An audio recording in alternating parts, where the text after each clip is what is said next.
6 p.m. I'm calling the Concord Carlisle Regional School District Committee meeting to order. I'll call the Concord School Committee to order. All right. All right, so we've had a longer break than usual between meetings, but I think this makes a lot of sense. And yeah, so just to kick us off, both Cynthia and Aisha are not going to be present tonight. They had different things happening, so they are not going to be able to make it. I'm trying to think. Sorry, I lost my... We can move into the student update, and then we can get going. Great. I see Felicity and Zaria.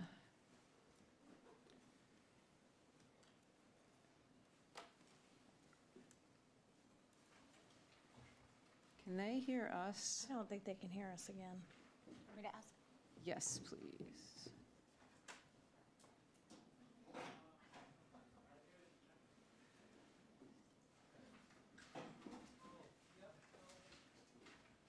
Sounds like you just... Oh, good. You should be We're good. good? All right, so Zaria and Felicity, we're ready for your update, if you're ready for us. There they are. Hi. Hello. Okay. Are we ready to Maddie?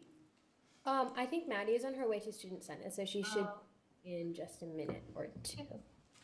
Can everyone see my screen? Because there was like a weird pop-up. Mm-hmm. Yeah. Okay. That's checking. I like your pointer. Okay. Sorry, do you want to start? Yeah. Thanksgiving week, which was 2 weeks ago, I Wait, think? can I interrupt you for a second? Maddie Clancy has her hand up. I'm promoting her. Okay, sorry. Just saw it.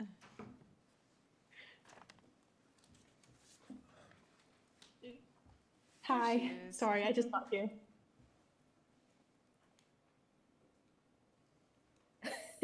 Okay. Sorry. Maddie, did you want to do the Thanksgiving week stuff? Okay, so for Thanksgiving week, class government ran the annual Thanksgiving senior luncheon, which was really great. And I think about 50 student volunteers came and they served food to, I think, over 130 senior citizens. It was in the CCHS cafeteria, and I heard it was a really great event. That was a couple weeks ago on the weekend.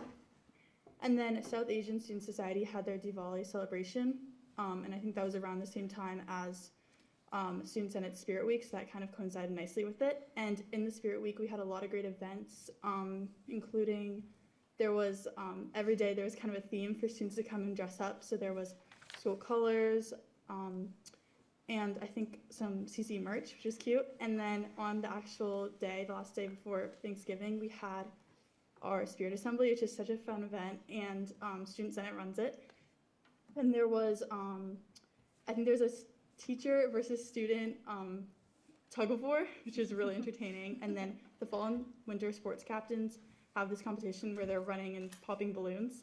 And there was a bubble soccer event, which is where a couple students volunteered, and there were these big blow-up bubbles, and they go in and play soccer in the school gym.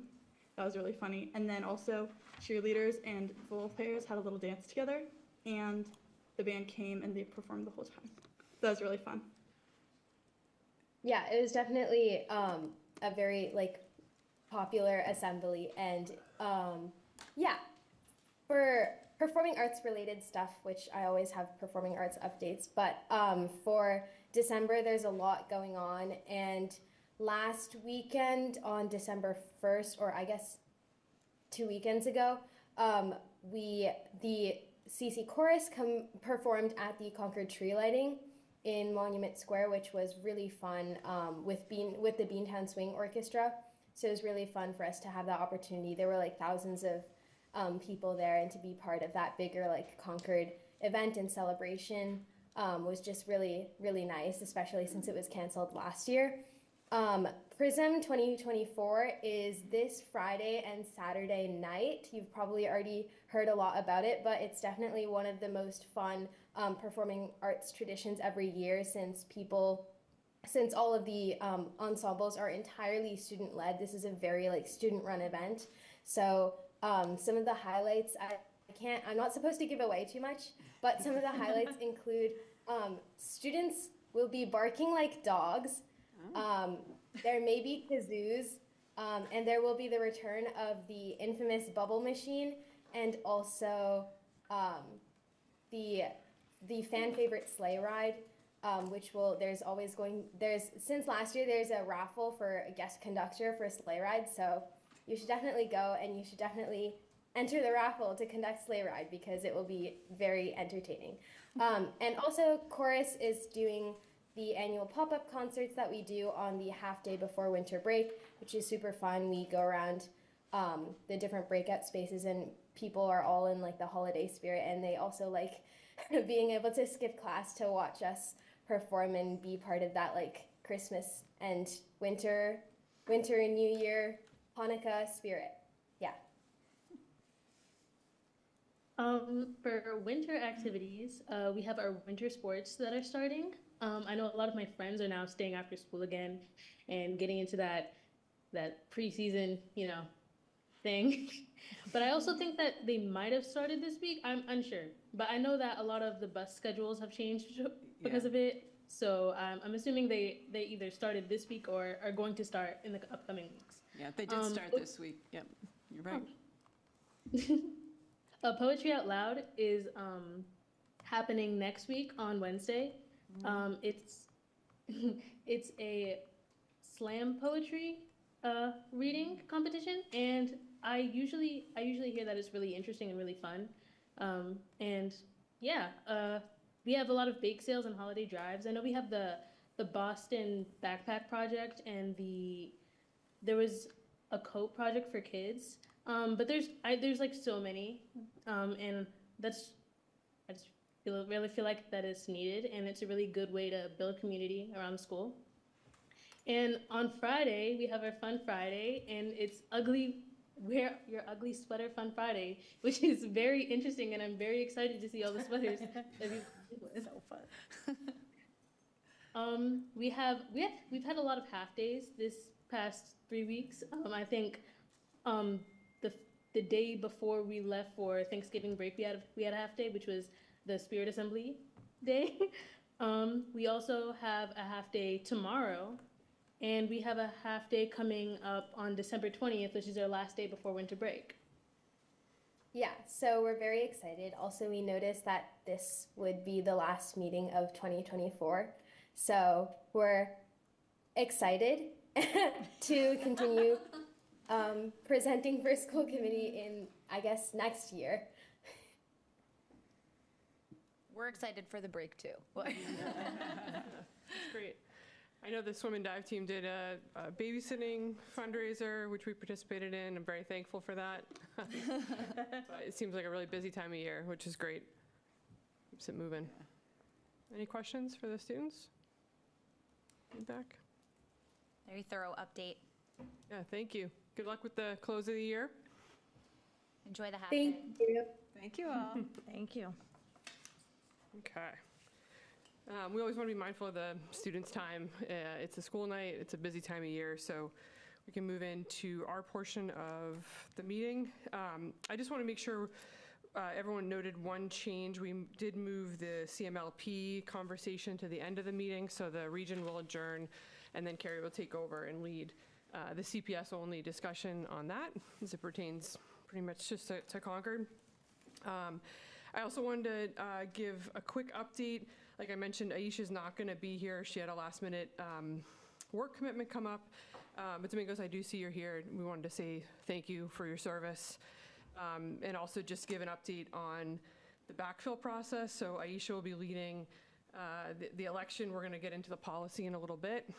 The one thing that we should talk about either during discussion or during the policy is Aisha had mentioned in some of the conversations that she's had with me and Carrie and others that she might want to move to the high school representation, and then we'll backfill the K through 8. So that's something that we should discuss for sure. And again, Aisha has been in touch with Melenthi and some others around, starting to socialize the process and getting that going, and just getting some interest from METCO representatives. So anyway, so that we'll be going through that a bit more later in the meeting. I'm trying to think. Oh, so yeah, so let's go into the goals. So Dr. Hunter, if you don't mind sharing that. So I want to just kind of recap on a few things. It's a good time of year with the close of the calendar year to just take a look, in addition to just closing out both November and December. So we have a couple things. Most everything that we've gone through, 1 through 6, is on track. So like we said at the beginning of the year, we won't spend a lot of time on the things that are green, but there were a few things that came up in discussion, and I will go through it during correspondence, but Kristen, we did get your message about coming back to things that are discussed. So we want to make sure that a few things that have come up we do cover, so we'll to spend a little extra time on some of the green ones, but also want to be expeditious with the time. So for example, on one, we have the YRBS report.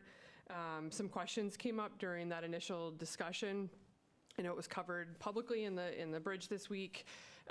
We're going to continue to go through that. Like I said, the goal was to share the results and identify opportunities. I think we had a really good discussion. My gosh, that was back in October. And there's different things that came up. Some of the conversations that came up, I know to me directly, either on one-on-one conversations, but also here publicly when we had the folks from the high school here as well as the middle school. So we have sent feedback to Emerson for some more statistics. I talked to them earlier this week and again, actually earlier than the week prior as well. So we have some offers to deep dive into some of the statistics that we want to, but we also want to be mindful of including the guidance counselors and the psychologists at both schools to make sure that they're a part of it and we're not doing that directly as a school committee, being mindful of chain of command. But we have taken that feedback and shared it with Emerson so that we have the right people involved as well as, like I said, the staff at the schools. The second one that I wanted to make sure that we covered was the achievement gap. Shelley went through that, again, 2 meetings ago. As we have it in our goals here, we're going to look at that again. So we've done the benchmark process, and we're going to go through that again. So I think we all had some feedback that we wanted to cover. So we'll look at February or March to revisit some of that. The other one was the DEIB. We'll review that. We're going to target, I think, the second meeting in January or early February to go through that. The coffees that we have, we're finalizing the dates on those, but those will be promoted via probably Instagram through the superintendent, but also work with the PTGs to make sure that those are well circulated to parents. And again, those will be in Boston, Carlisle, and Concord. And then as far as the amenities building and the campus completion project, we're going to go through some of that, I believe, during our discussion, but I think in the interest of time, if you guys don't mind giving an update now, because there's been a lot around the campus completion, and we did cover that at the last meeting on the 19th of November. So maybe you can. Want me to start? Sure. Okay. So we do actually have quite a few updates. The first update that is, we'll go from bad to good. It is becoming increasingly clear to us that the municipal grants around ADA are probably not likely going to be something that we're going to be able to qualify for, mainly because they are predominantly to ensure that existing structures are updated and modified to become ADA compliant. New structures generally are just not included in these grants. So, And that grant also doesn't open until June. yes. But there was something about Alcott signage, like that would be part of the grant. Like I was like, oh, you could apply for that when I was looking at the packet, so. So that looks like, increasingly, but we still have Mike Barrett's office that is going to try and work with us as well. Tracy and I also had a meeting with Lori Trahan's aide, who mentioned that in our district, she generally will look at a few dozen. It's not like a big, long list, but it is a list of projects that she will put in for earmarks. And he thought, given that this was about mobility and ADA compliance, and that it's been 10 years since the facility has been open, that this would be a promising project. So we vowed to keep in touch with him, I think in March, April. It's March, April. So I don't know when those budgets don't get finalized, so we might miss town meeting, but it might be one of those things where after something gets approved, we get some offset. So it might not align with exactly how we want it, but it is, again, promising. And now that conversation is open, and he was lovely. Thank you for bringing that up. Next, CPC funds. We have learned, we took a little bit of a dive into Mass General Law, and to the extent that structures can support a recreational facility, they are totally appropriate for CPC funds. We also learned that there are no, Concord typically grants CPC funds once a year, but they don't have an explicit bylaw that says it's only once a year. It's just sort of their typical practice. And Mass General Law says that applications can be accepted and looked at on a rolling basis. So there might be some opportunity for us to talk to the CPC, at least in Concord. Brian has a different update in Carlisle because your schedules and our schedules are not in alignment. But that is, I think, something that we should pursue. That's And interesting, because they mentioned at like a recent meeting that they have like a big, they have $3 billion they have a sitting big around. bucket Yeah. of money. Yeah. Right. So I think that their grant applications were down this year. So there might be some serendipitous opportunity to talk to them and see if that might be possible. Because, I think our collective goal is we would love to be able to go to town meeting with some offset. Yeah. And then the final thing, we're just waiting to hear back from the town manager. We had a meeting about the potential allocation of some of their unused ARPA funds and/or money from Concord Recreation that also might be used to offset, given that the field usage, interestingly, I don't remember if we've talked about this in our open meeting, seems to be about 70% to the community at large, and really only is used about 30% by the student athletes at the high school themselves. So And that those are our includes big full-time. updates. Yeah. That includes the 8 Yeah. to 2. Yeah. So, and then Brian has some Carlisle-specific updates as well. Yeah, I think the only sort of Carlisle-specific ones is just originally Carlisle CPC had said no, CPC funds could not be used for structures, but over the weekend, I got an email saying actually bathrooms that are supporting fields is sort of a nuance. And so, I think CPC needs to be a coordinated effort between the two towns, so the three of us will work on that piece.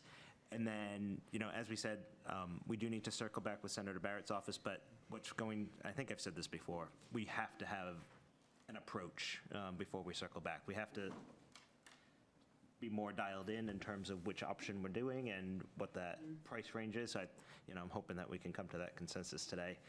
And I would like to take it to some other third-party foundations, but again, we've got to have a vision, a more concrete vision before we do so. Yeah, and I think the design piece is really important to know what design, because last year, the two things that FinCom and Select Board were looking for was, where's the design, what does it look like, what's it really going to cost, not the ballpark figures. And now I think that we're honing in on that, and even, as Brian said, to go to foundations, or there might be donors out there that might be willing to do a directed donation. We would have to go through the same process, except as a school committee. But certainly, we're trying as hard as we can to really offset the costs to the taxpayer, because we heard that loud and clear last year, but it really is something. I have a few articles that I can share with the chairs, and you can send them out to the committee. If you read the article on Westford, you could really just insert the name Concord Carlisle in there. It's exactly the same situation, and their CPC actually funded 100% of their project. It did fail at town meeting the first time they tried to do it with CPC funds, and then they had a special town meeting where it passed. So it's just interesting to look at that history, because there is history that says, you know, this is something that could be applicable. That's great. That's a lot. Thank you, guys. Yes, sorry. No, it's, No, in a great way. Thank you. I think that's amazing. I think the subcommittee, like, I mean, we've actually really enjoyed our subcommittee work, but it's good to really, you know, focus in on something. So we've had the time to do that, which has been great. Perfect. And then I know that there's always a little bit of confusion on the amenities building and then just the whole topic of fields. So we do get questions from time to time, and I can cover it during correspondence, but it makes sense now. We do get questions on the Doug White fields. And I think that it is going to be discussed during the capital discussion on next week, during the 16th. So if anyone is interested in that, that is obviously a town project, even though it lives at the high school. So just something to, if anyone is interested in that, just wanted to call that out while we're on the topic of that. But no, that was great. It's a great update. The only thing that I had called out kind of ahead of this meeting, and Cynthia's not here, but she brought it up, just Title IX, if we really want to discuss that. It's on our goals, actually under number 2, just because it's likely going to get pushed. So we'll make a recommendation later in the meeting if we want to have a conversation, or if we just want to accept it as is and put it in the consent agenda for next time. There's no urgency to it, but just in the interest of transparency of covering things, that was the only one that was raised. And then, sorry, the school, you're good, right? On track? Yeah, we had delayed it until January. I think Tracy and I are trying to find a time Next week. to sit down and just sort of create a list of things to talk about. And then we'll meet with Dr. Hunter in the new year. Okay. After the budget has been presented. Yeah. Not that that's where it ends, but. No, but I think per the goals, I mean, a lot of the goals obviously drive the agenda. It's not the only thing that drives the agenda, but a lot of what is on here is. So I think this has been at least helpful for me coming in fairly new, just to keep things on track. And then to your point about the story of the school, January is going to be, obviously, a big part of it's going to be the budget, so more than likely we'll focus the first meeting on the budget, and the second one we can cover things like story of the school and other topics that we have. Any other questions, concerns, comments on the goals before we move on? Okay. That's great. Correspondence? Run into CPS. Okay. Yeah, like I said, we had a couple come through. One of them was actually a really nice one, and maybe Dr. Hunter, you can give it up during your update, but Mrs. Hammer at the front desk at the high school is retiring, and we got a really, really wonderful note, just somebody listing out every single accomplishment and thing that she's done over her tenure. Really, really great. Again, just feedback during public comment, we get feedback just being a bit better about circling back on some of those topics. So we hear it, and we'll definitely be, take note of that. And if we have to build it into our agenda moving forward, we can certainly look into that and do it. And then just some basic questions on the amenities building. I think we've covered it. All right, let's move into the superintendent update. Oh, great, thank you. And many of my updates will be things Shelley and Bob are working on as well, so it's a team update tonight, no doubt. Tomorrow afternoon is our second of 3 professional development afternoons. That's why it's early release, as the kids mentioned. So these are days that we've structured. I think I shared with you the list of offerings back in the earlier part of the fall. So this will be part 2. People will follow up on whatever topic they elected to do, everything from the new IEP that we're running for special educators to literacy work for the elementary schools to some of the equity work we're doing at the high school and trauma, everything in between. So it's a really rich afternoon, and we're excited for round 2. We try to space them so there's room to learn, execute some things, and then come back for parts 2, and then a little gap, and then part 3. So budget.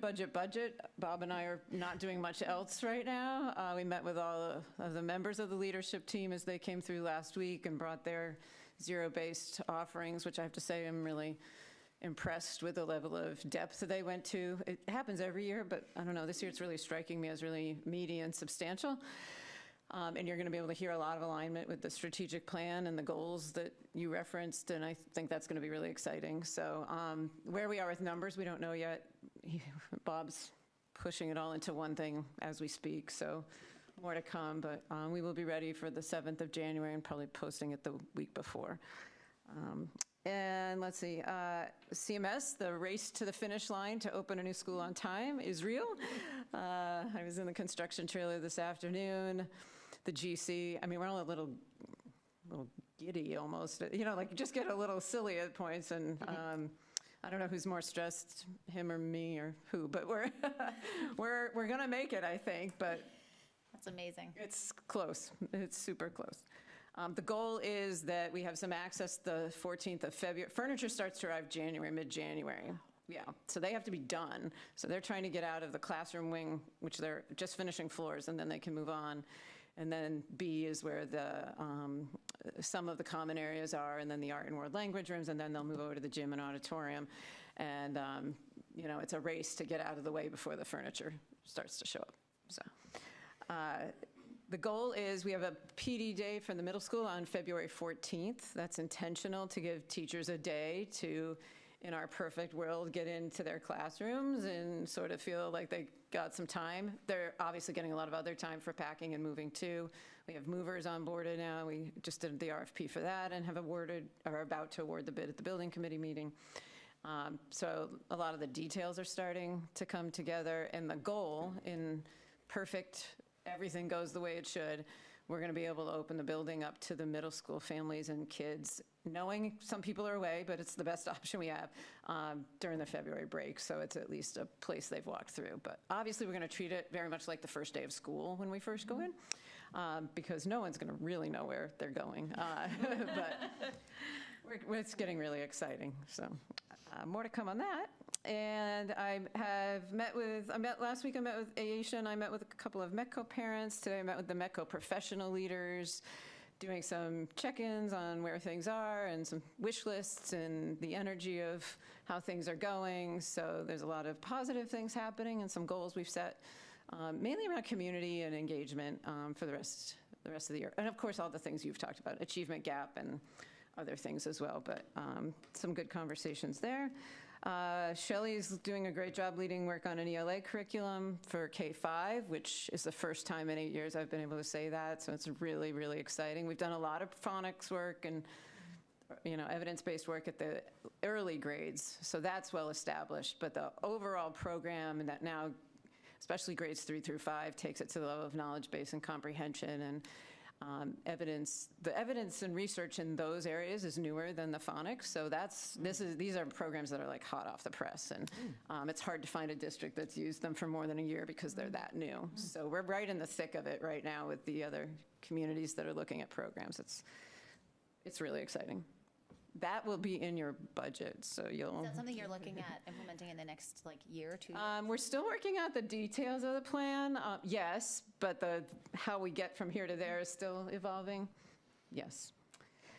Let's see, lots and lots of student events going on, as the high school students mentioned. I'm getting a chance to get out. There's all-school assemblies at all the elementary schools this weekend, next week, concerts to go to.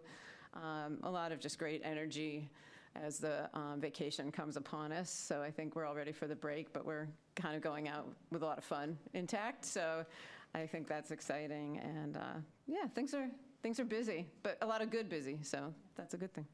Thank you. Great. All right. So let's move into discussions. Let's start with the policies. We want to bring these up. Yeah, I'm going to do the best I can to keep up with you. Yeah, take your time. I think the question is do we want to table the Title IX ones, the first three?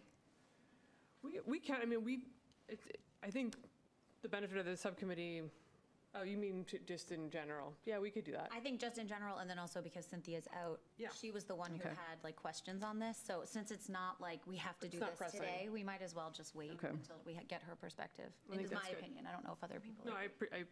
I appreciate her feedback on policy, so I'm happy to wait. Is everyone else good with that? Can you just remind me why these three in particular we were bringing to Just a this little group? background. May I? Yes. So what we had done, so Title IX's evolved, and it often depends who's in the White House, so there's probably another change coming, which is another thing for us to talk about. So we were aligning with the most recent changes to the legislation in Title IX.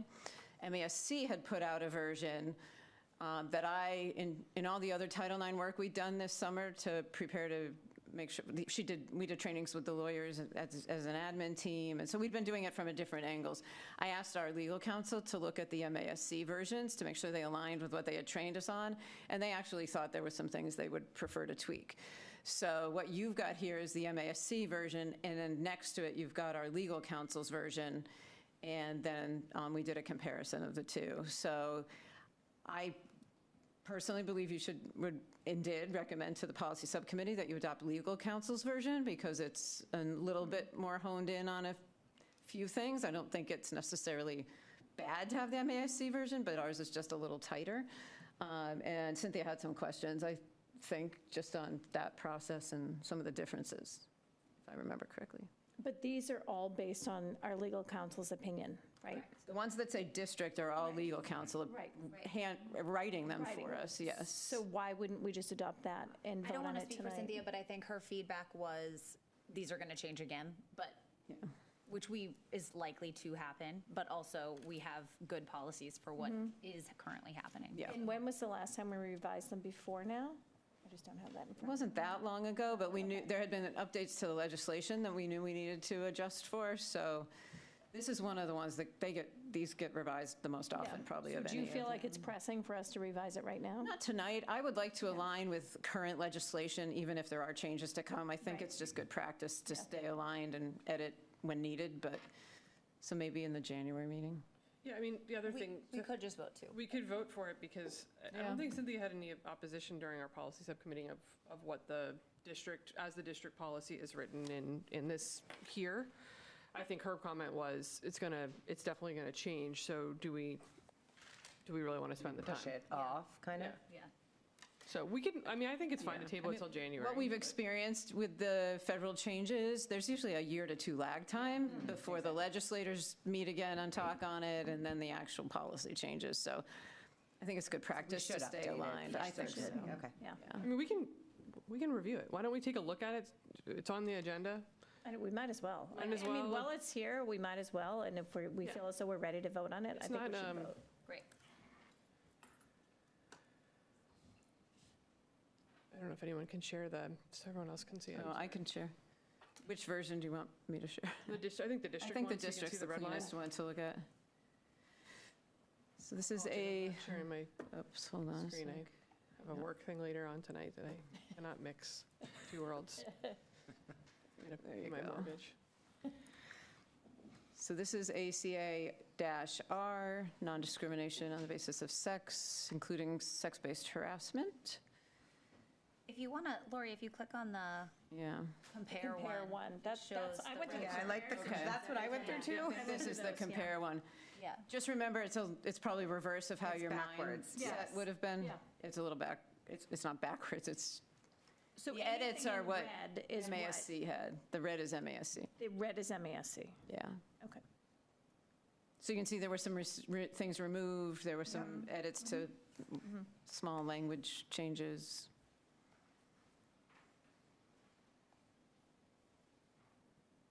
I mean, something I felt in reading the versions we received from legal counsel, they're just really tight, clean, and easy to follow. I mean, I always kind of think if our legal counsel's recommending it, why wouldn't we just adopt that? Yep. And I'm not being passive. We just, no. as a subcommittee, I've already looked at this. Okay. It's Yeah. pretty exhaustive, so Okay. I'm really looking at everyone else because, No, I mean, I went through these, Yeah. yeah. So that's the first three, ACAR, ACAB, and AGGA. Correct. They're all Title IX based. right? And I think to Dr. Hunter's point, I mean, the new administration will change it. There just will be a lag. It's not going 27 to. though. Correct. you know. Right. Yeah, We wouldn't want to be behind, out of yeah. compliance for that long. Right. And having now done this long enough with these laws under both parties being in the White House, the base of the process is the same. The same. There's nuances that changed philosophically, and it makes us adjust process a little bit. There's still a lot that's the same.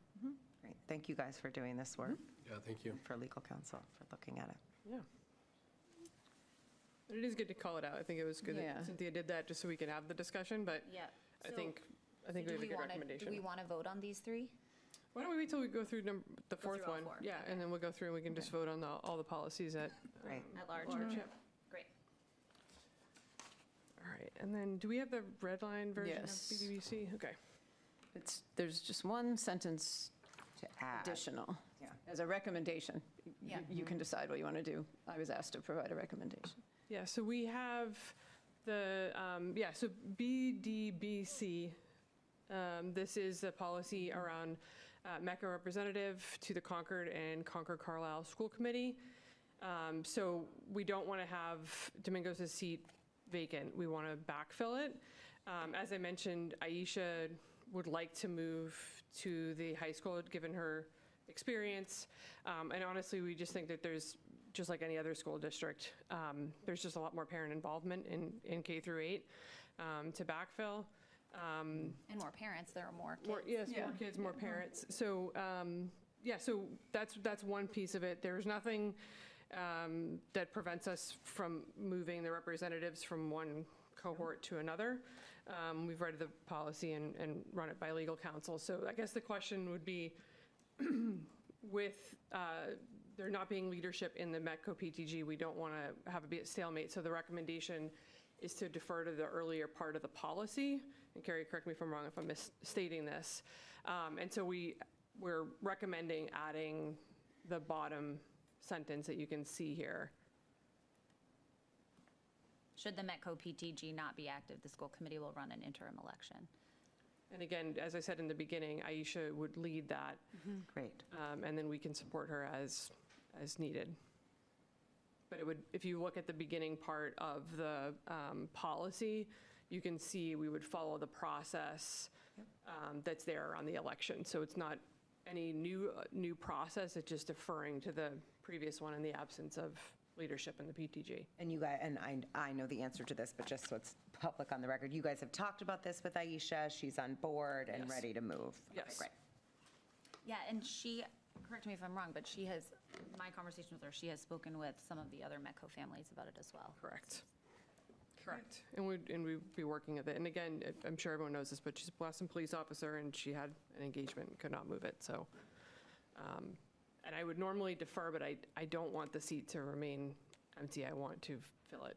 So I think we should try to move so that we can pass this off to her and then support her as needed to run the election.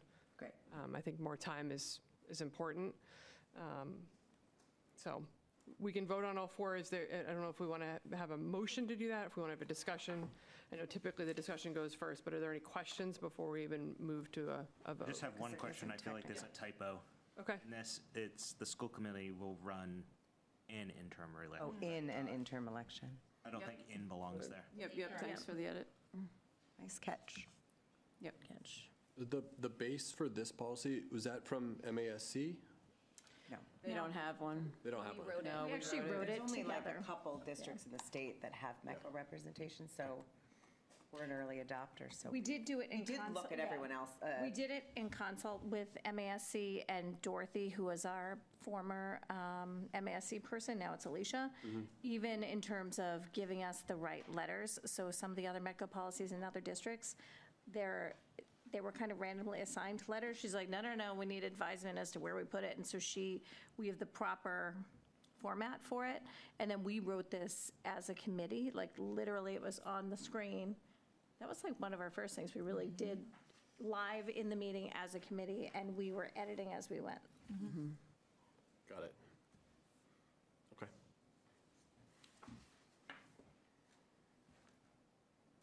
All right. I'm good. Okay. Great. I'll make a motion. I think we should, if there is such a lag time, I think we should move the 3 Title IX ones. Why not? Yeah.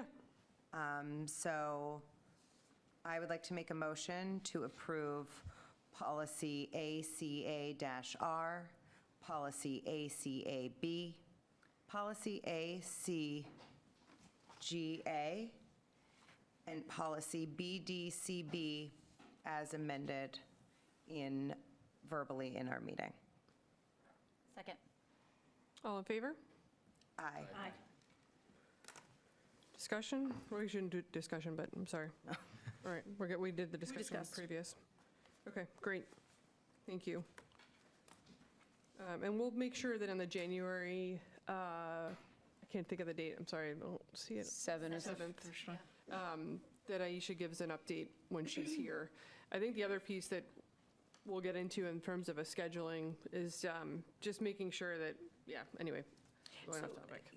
Just a quick comment, like this feels similar to like running a school advisory council election that happens at all of our schools where you know, Correct. people put their name forward and then, you know, the bio goes out to the membership really. Correct. Because usually, because I think the PTGs and the PA, they do run it, but it's with the district's help. And so the bio goes out to everyone. So I would assume that if it were an election, whoever puts their name in the hat, that's going to go out to the entire Metco population. I think we can make that recommendation to Yeah. Aisha. I think it's a Okay. good one.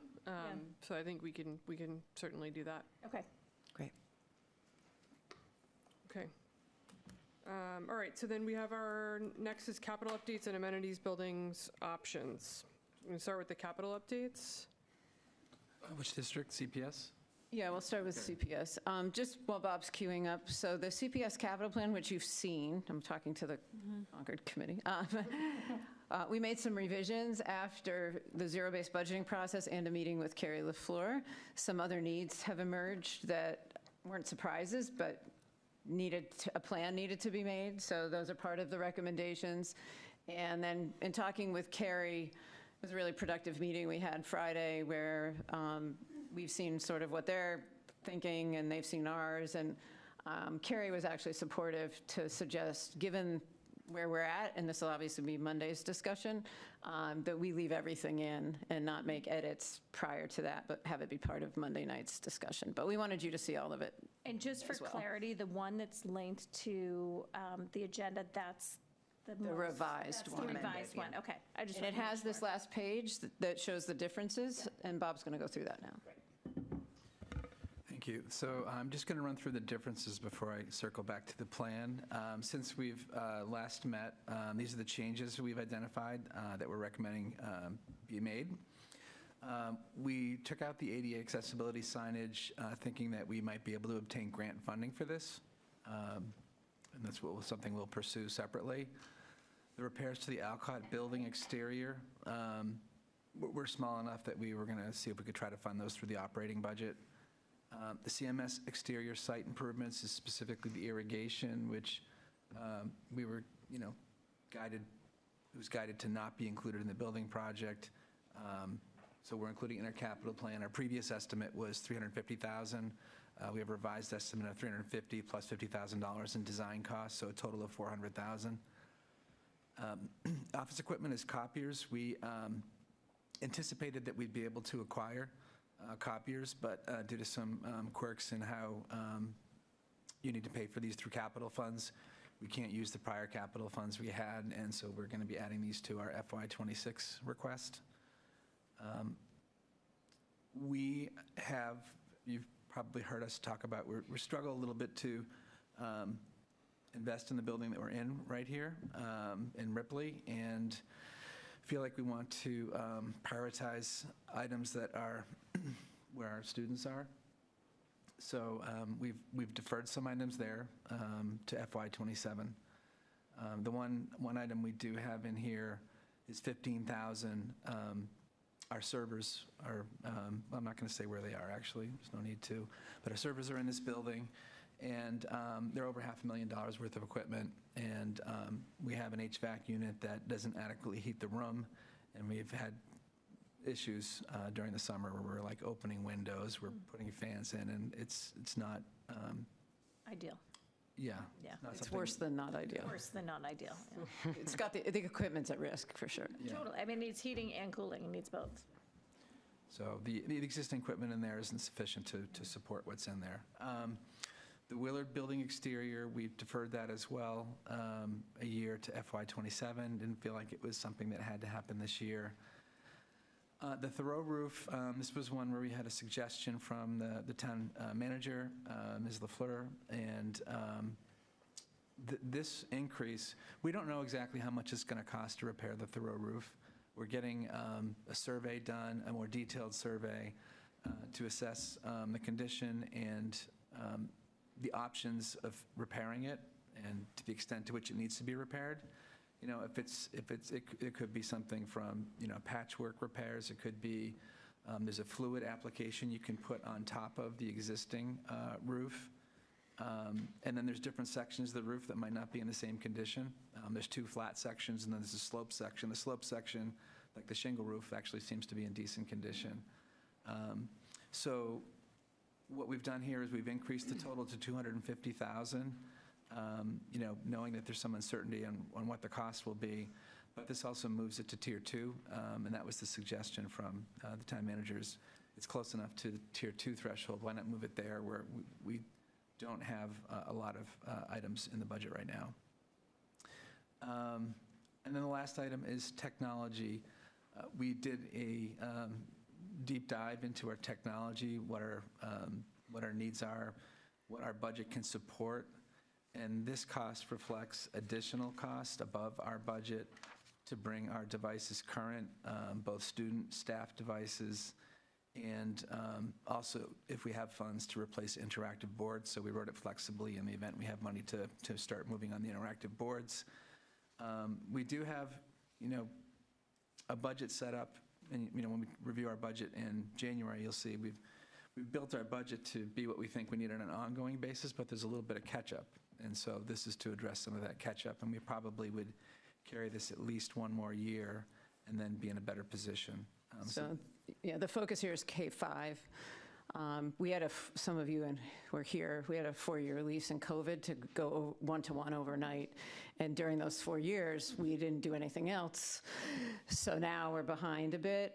We've set parameters here. We're not aiming to be one-to-one in K-5. We're aiming to be one-to-one in grade 5 and 2-to-1 in K-4. We believe that's smart and also viable, and also indicates we don't want kids on screens all day. But to get there, we've got some catch-up to do. So this is, as Bob said, additional to what's going to come to you in the operating budget at the elementary schools. We don't think, again, all that total probably isn't enough to do everything, because we also have 15-year-old projectors in every room. So it's those 2 big pockets, the individual devices the kids are on, and then getting a plan for the projectors. So I think we've got a pretty decent start if the budget lines hold and this holds, and then we could look at what we need to do in the next year or 2 to round it out and get ourselves back in level footing. Not to preview or anything, but you're going to hear the same thing about the projectors at the high school when that budget comes up through too. Those are only 10 years old. So just, I'm not going to recap everything here, No. but I will just tell you that the green items are sustainability, which we did not include in our plan that we're requesting, aside from that $15,000 that we shifted out of sustainability because we need to do the server room this year, or FY26. So our totals at the bottom, you know, we've been asked to separate Tier 1 and Tier 2 this year. Our projects have been debt financed in the past, and for some of the small dollar things we do, it doesn't make sense. So Tier 1 items will be funded by free cash or by taxation or through the budget. Tier 2 will be debt financed, so you can see the breakout of how much we're asking for in Tier 1 versus Tier 2. Tier 2 is the CMS irrigation for the fields and the $250,000 for the Thoreau roof. And that's the CPS capital plan. Again, it was a great meeting with Carrie. That's awesome. We're collaborating really well. So what I think you're going to see on Monday night is a plan that puts all of it on the same page, and a bigger picture conversation over whether those numbers are where the 3 committees want to be. And is it going to be one article at town meeting, one capital article? That is my understanding. I'm not sure. Yeah, I don't know that we've gotten that far, but I believe might be the it will goal at be. some point, Or whether could it's be. this year or next. Could be. Last year, yeah. yeah. They have to make it, when we get the funds, they have to separate it so that we can spend versus the And town. they can So I'm spend, not yeah. quite sure if they can do Yeah. that with one article or. Okay. Be a good question for Maybe a Monday joint night. presentation, though, would be helpful to Yeah. see, like, here are the needs of the whole town. Yeah. So that's your first update. That's great. And then the second is to look at talk on the amenities building. Yeah, I think that would be great. Yeah, I can pull up the thank you, options here. thank you.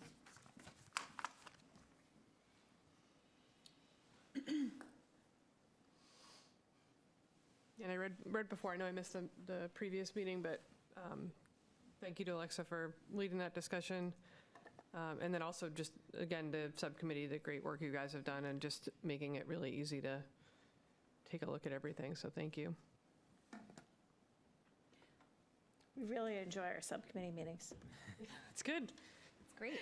I mean, I think we've exhausted the conversation, it's just, Yeah, it's a needed project, that's for sure. all right. I might defer to the subcommittee if you guys want to lead the discussion. Wow, all Oh, right. I love that. Yeah. Right. Because, I mean, it is the budget, and I know you've talked about the feedback that came out of town meetings last year, also just the feedback you've gotten from the grants. I mean, looking at this, I know I'm putting you on the spot, but I mean, do you have a recommendation based on the feedback you've been getting? Obviously, I want to hear from everyone, but just to start with the three of you. We actually haven't discussed this at Yeah. all. No. So I think this is, you're going to get real live individual feedback in this meeting of Yeah, I what we all agree. Yeah, think. we haven't Okay, great. actually. Because we literally haven't discussed We've this. discussed how to get it How funded. to get not- money. Not what it is. Not actually great. what Yeah. it is. I mean, I mean, I have some thoughts. we're I focused on definitely the have some finance. thoughts, but yeah. I'm wondering if collectively, all of us could start by, is there any option of the 5 that we know we might want to rule out? For example, So we didn't we, at the last meeting, rule out Modular. the I don't think we modulars. actually, Okay. I'm not sure, did we actually Yeah. vote to? Well, we didn't vote, Oh, but we didn't vote. chit-chatted. But we discussed ruling out option 2 because it was the most expensive and. Yes. Which is not worth exploring. And then we opted to look a little bit further into options 1A and 1B and then Yeah. 3A and 3B. I think we had all the information we needed.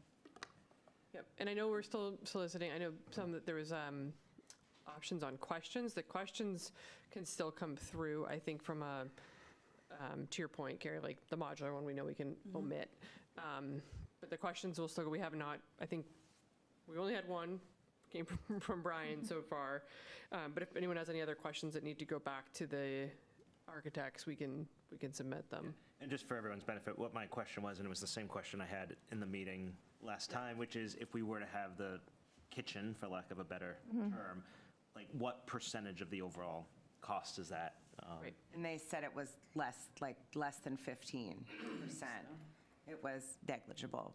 That's He what- didn't yeah, have a but- dollar amount, but he Yeah. said less than 15, I think. He was hesitant, though, so I Yeah. felt like he needed to just validate that, but that was just my only open question.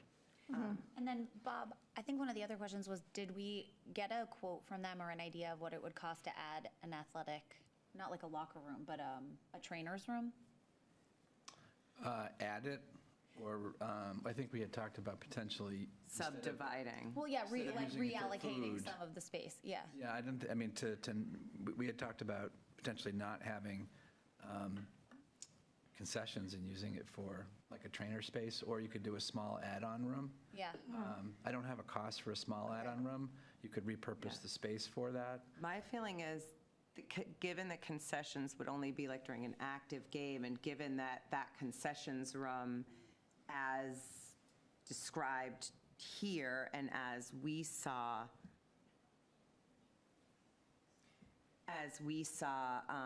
in our tours, Yeah. it really isn't, there isn't any significant build-out to speak of. So my sort of guess, Aaron, might not be, it might be an imperfect solution, but when you're not in a game, you could probably use that space. So Wayland does do that. So the Wayland Amenities Building, it's like kind of this, and by concessions, it is literally plugs and a sink. Correct. There's nothing else. No build out, it's square There's no footage. build out. It's It's just, square footage, yeah. yeah, it's You know, literally just an empty room. Kitchen was the wrong term. Yeah, so, That was coming to my yeah, mind at the it's not luxurious, like we're no, gonna be, and you I know, get that. making like brick oven pizza or anything like that. That's not happening. Well, they had one, they had like a grease trap included, right? That was it, I believe. Oh, on the floor? Yeah. Yeah, on the floor. That was it. Yeah. And I can just, I can kind of speak to what some teams do for concessions. I mean, it's prepackaged food, maybe Sorrento's Pizza, maybe, I have to give a shout out to Sorrento's, who always supports the schools, and so is Dunkin' Donuts. And then like maybe a hot dog machine that just rolls hot dogs. It's just electricity. So it's not actually cooking anything. But what Wayland did was they use it every day for their football, especially during football and track, because they have the track around their football field. So the trainer has, like a cabinet with everything that they might need in there. And I think they also have like one of those benches, Yeah. for taping and things like That's what that. we So had it could in Andover. definitely be like a Purpose. multi-purpose room Yeah. without actually calling it out. And I guess when I looked at this, I was concerned about the prefab units that would need to be replaced in 10 years, because it's going to put you back into, now we have to redo it again. So I think that could be more costly in the long term, and I guess what I heard from when they presented was this is a 50-year building. So when you look at it in terms of a 50-year building, my preference would go to 3A or 3B. And I'll just, put it out there, if we're saying no to 2, I think the prefabs, we're going to just be on a replacement schedule. And when you hear about replacement schedules, it makes me a little concerned. It's just over time, it's going to cost a lot more money. Yeah, I'm with you on that one, Tracy. I mean, we go option 1 or 2. My youngest child won't even have graduated CC before we're Replacing replacing. it so again. It seems like we'll be coming up very quickly Yeah. on that. Yeah. So I would prefer to look at 3A and 3B for that reason. Well, I can tell you, I think. Bullish on these grants, too. Yeah. I think for 1A and 1B, I think given the sustainability goals as well in all the communities that we serve, even though the price is attractive, and the concept is attractive from a ease of installation, I don't think it's the right move from a sustainability standpoint either. And I think that's come up in some of the other conversations. Andrew, any thoughts from you? No, I agree. Yeah, he did say 1A and 1B will end up in a landfill, basically, after 10 years. Yeah, there's no And I think use for them. the other piece with 1A and 1B is it doesn't even fix the problem that we are currently to code. Like Right. it would not be at the plumbing code. And so we're just kicking the can down the road at the price of $650,000. So so it sounds like everyone's we're like a pretty uniform on 3A or 3B. Yeah. Do we need to whittle it down, or we can Bob, keep can it? you scroll up, or you have it, Lori, can you scroll, I forget what the disadvantages are. Is the CMU, even though it's ugly, more rugged, is that the idea? The CMU, the description they have is can feel utilitarian for the CMU and less durable for the wood. There also may be some requirements for insulation on the wood one.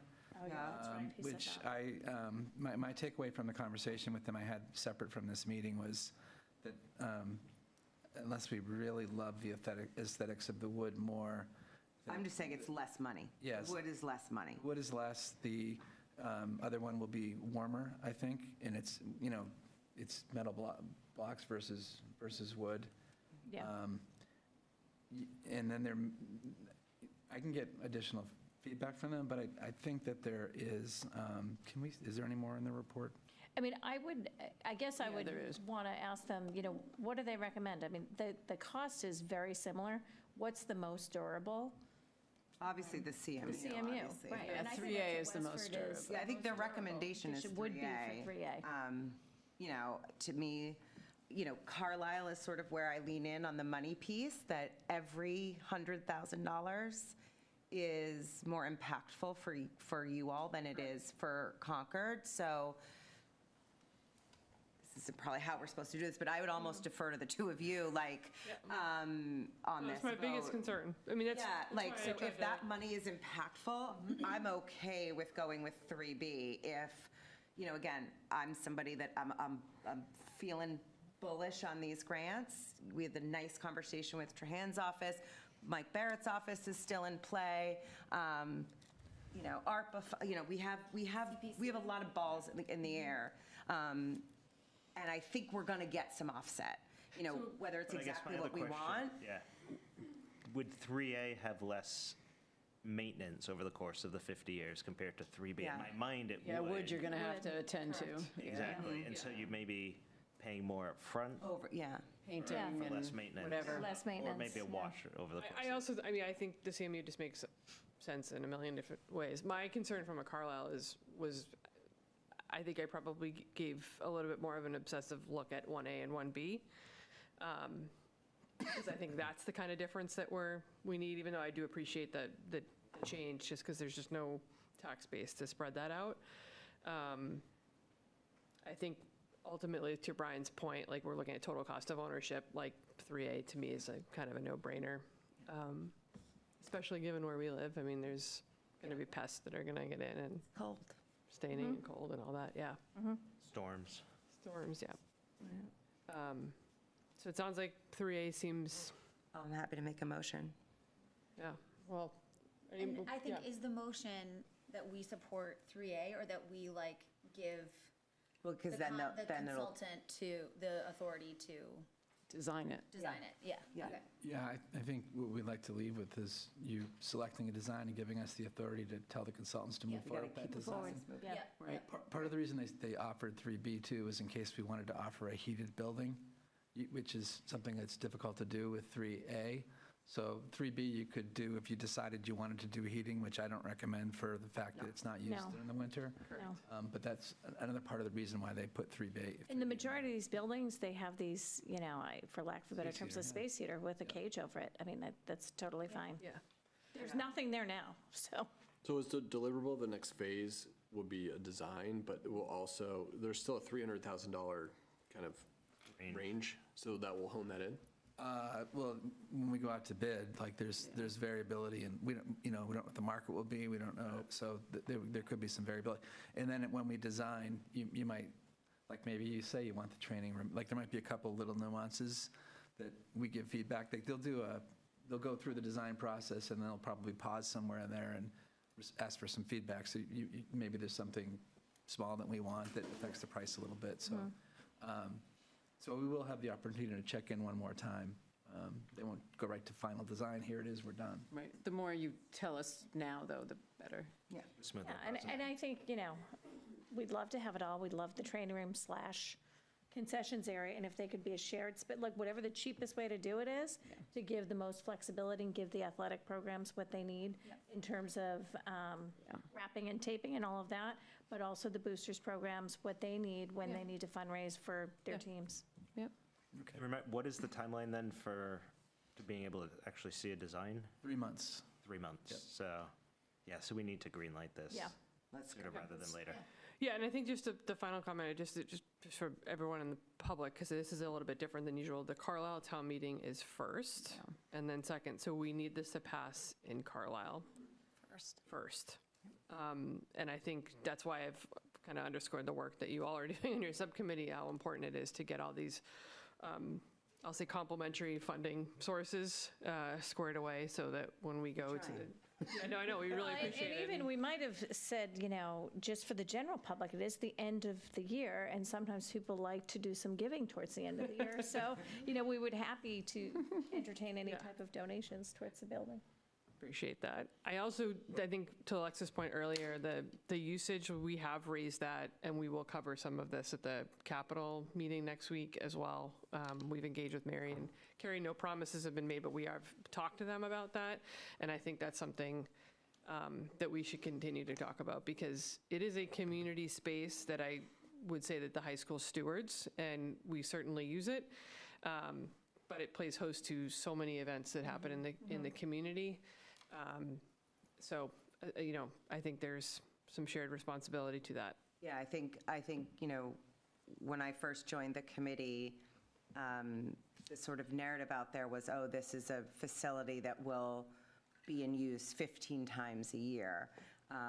That was sort of the stance of some members on the school committee, thinking, what it aligns with the football schedule. And, as my kids even have aged, not to the high school even, but as older children participating in youth sports, and that we're just even more in the community because they're not going to bed at 5 and that type of thing. This the high school, to Julie's point, I can't overstate it, is really the largest community space in town. And it really has hit home to me that this is not a facility for 15 times a year. This is a facility for hundreds of days a year. Right. So I think it is a really responsible use of funds because it's, severely lacking. Yeah, absolutely. So yes, I will entertain a motion if you want to. Okay, I move that the Concord Carlisle Regional School Committee vote to authorize a design for the amenities building using option 3A, the CMU design bid build. Second. Discussion? Good. All in favor? Aye. Great. All right, Concord Finance Committee guideline. I can do this. Want me to do this? Yeah, be great. Okay, so on November 21st, the Concord FinCom met to discuss their preliminary guidelines, or to set their preliminary guidelines. I just want to give a nod to Lindsay, Liss, and the entire committee. It was an incredibly thoughtful conversation. We had multiple conversations with them beforehand. They took our feedback, they discussed it, and they came up with what they said was, I think they were putting their stake in the ground for that the town has a lot of work to do on finances, so on budgeting and finances. So it was an incredibly productive conversation, and we were very grateful for the entire process. Where they landed on the 21st was an overall increase of, I have it right here, an overall increase of 2.44%. And how that gets broken down is a 1.81% increase at CPS. And the reason it's so low at CPS is because of the middle school consolidation savings. So we had promised a $500,000 savings for this first year. A 3.48% increase at CCHS, and that means a 2.6% to the town, just for reference, not that that's our purview. So the guidelines, so that was their discussion. If anyone here hasn't watched the discussion, it is really worth it. They did an incredible job. They looked at lots of different models and ways of thinking about it, and it was very, very good. And then the final guideline is being set next Thursday on November 19th. The trick with that is we will obviously not have seen our preliminary budget, so it's hard to weigh in on the impact their budget, their guideline would have on our budgets without we even seeing our proposed budget. However, we are going to try to get them some information on what this particular budget, the 1.8% for CPS and 3.48% would mean for our schools, and how hard it would be for us to meet, just given what we had provided to them in advance of their guidelines discussion.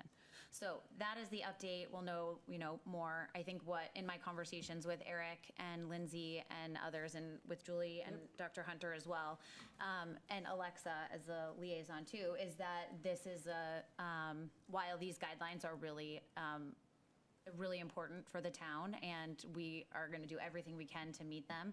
It's also a conversation, and we have between now and town meeting to continue the conversation. So we're here for the conversation is what I want to say.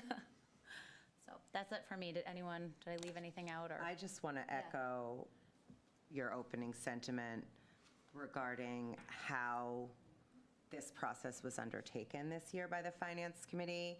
I really can't say enough about Eric's leadership and Lindsay's extraordinary ability with a spreadsheet and a PowerPoint. And just her ability to really distill complicated information into terms that financial neophytes can really access. I thought that was a particularly, that being said, anyone can watch this presentation and have a really strong ability to participate and be active and understand what everyone's talking about. So I really hope they codify this process. I hope they establish a Google Drive like we have so that this knowledge base can be passed down, because it really was nothing short of exceptional. Yeah. Yeah. Truly. She broke down the complexities. Yes. In such a simple It's fantastic. explanation.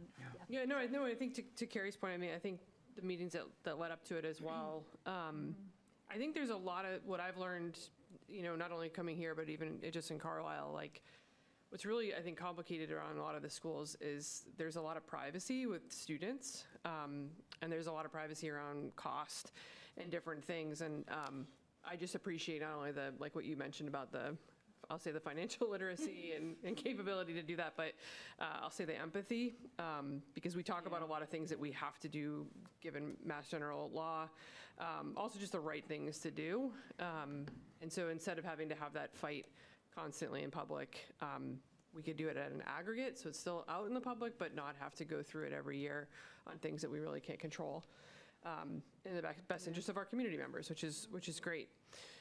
So I would echo everything that Carrie mentioned. Any other comments, questions on that? Okay. So the next thing we're going to do is we're going to move into the superintendent contract renewal. One thing, I did go through the public comment forms.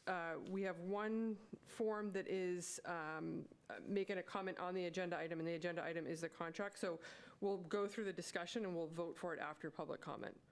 Okay. Just move the vote, have the discussion. Yep. Okay. Carrie, why don't you kick off? You want to kick off on the contract just to summarize it? Sure, yeah, I was not prepared for that, sorry. Oh, I'm sorry, I mean, I'm happy. No, so we have over the last fall, I guess throughout the fall, we've been in conversation with Dr. Hunter on her contract, which is set to expire on June 30th of 2025.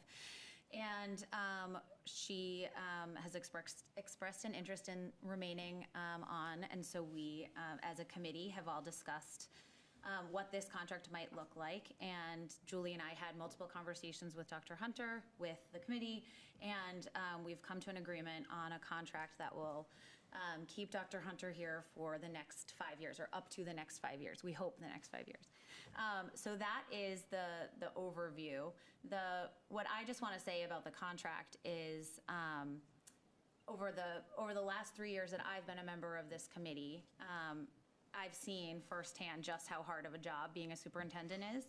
It is demanding, oftentimes thankless, and it requires endless hours, crisis management, and constant scrutiny. So at a time when superintendents are leaving at record rates, we are fortunate to have Dr. Hunter's steady and thoughtful leadership. Her leadership has guided the district through challenges like the global pandemic, a growing mental health crisis, and tough budget realities. She is deeply collaborative and builds trust with staff and teachers, and the cornerstone of her leadership is prioritizing what is best for children and kids. So I'd be remiss also if I did not mention that in a couple of short months, we'll be opening a new middle school that she envisioned and championed. So Lori, thank you for all that you've done and continue to do for this district. There is still a lot of work ahead, and we are grateful for your leadership as we face this work together. So thank you. Yeah.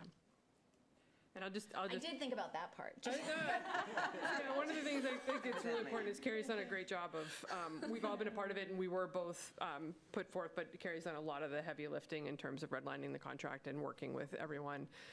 So I wanted to make sure you got to share some of the good news. So my apologies for putting you on the spot. No, you didn't at all.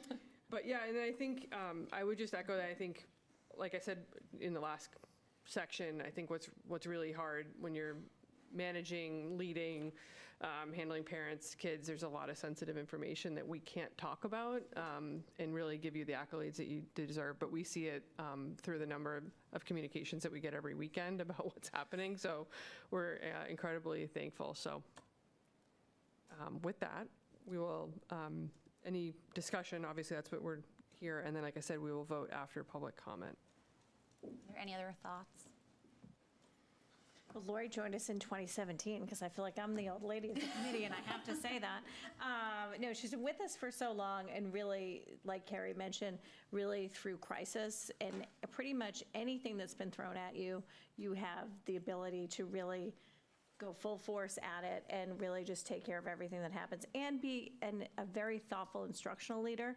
And I think that, I'd be remiss to say, like, we probably have the best leadership team of anyone in the state, and that is certainly your doing, and that was part of building that leadership team because it needed to be built. And it's grown since you've gotten here, so I just look forward to what is to come in the district. It's really exciting. That's great. Yeah, I'll piggyback a smidge on that, and I say this to Lori behind closed doors all the time. I say, I believe one of your core strengths is exactly what Tracy said, which is your ability to create an infrastructure of leadership. We're sitting with two of them. I agree with Tracy that the leadership team that we have in Concord is also, like Liz's presentation, exceptional. And what is fascinating, when all of us read daily our MASC briefings, when you look at what's happening elsewhere in the state, that isn't particularly common in 2024.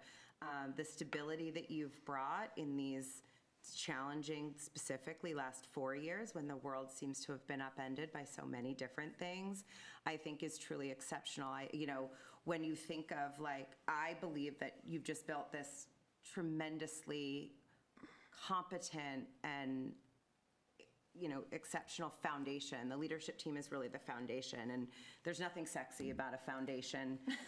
It's brick, it's cement sometimes. Everybody's looking at the pretty windows or the paint colors of your home, but really without the foundation, nothing else matters. And again, it's not always the most exciting story to tell, but to me, that is something where I've seen you really shine, and I'm grateful for it. And as we all get out into the school communities, your leadership team speaks so highly of you, and they're happy to work under your leadership because it's a thriving environment to be in. So congratulations, and we're happy that you're staying.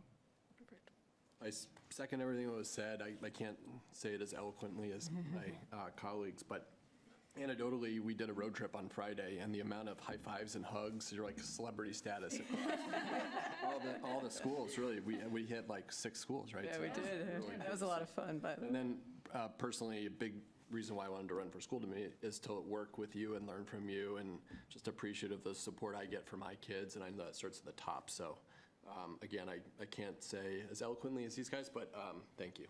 thank you.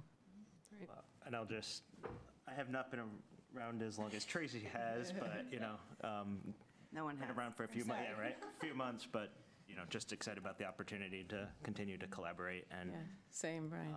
continue to just see how things grow and go from here. Thanks. And just to add, as part of the contract or negotiation, we will be offering Dr. Hunter a 5% increase in her first year, plus a cost of living increase of 3% that year. And then other COLAs will be decided by future committees. But you've earned your spot here. We really are grateful for you, so thank you. Thank you. I mean, this committee is the other team that keeps me afloat and thriving, and the district thriving. So, people have asked if I'd choose the job again, and I find myself hesitating sometimes.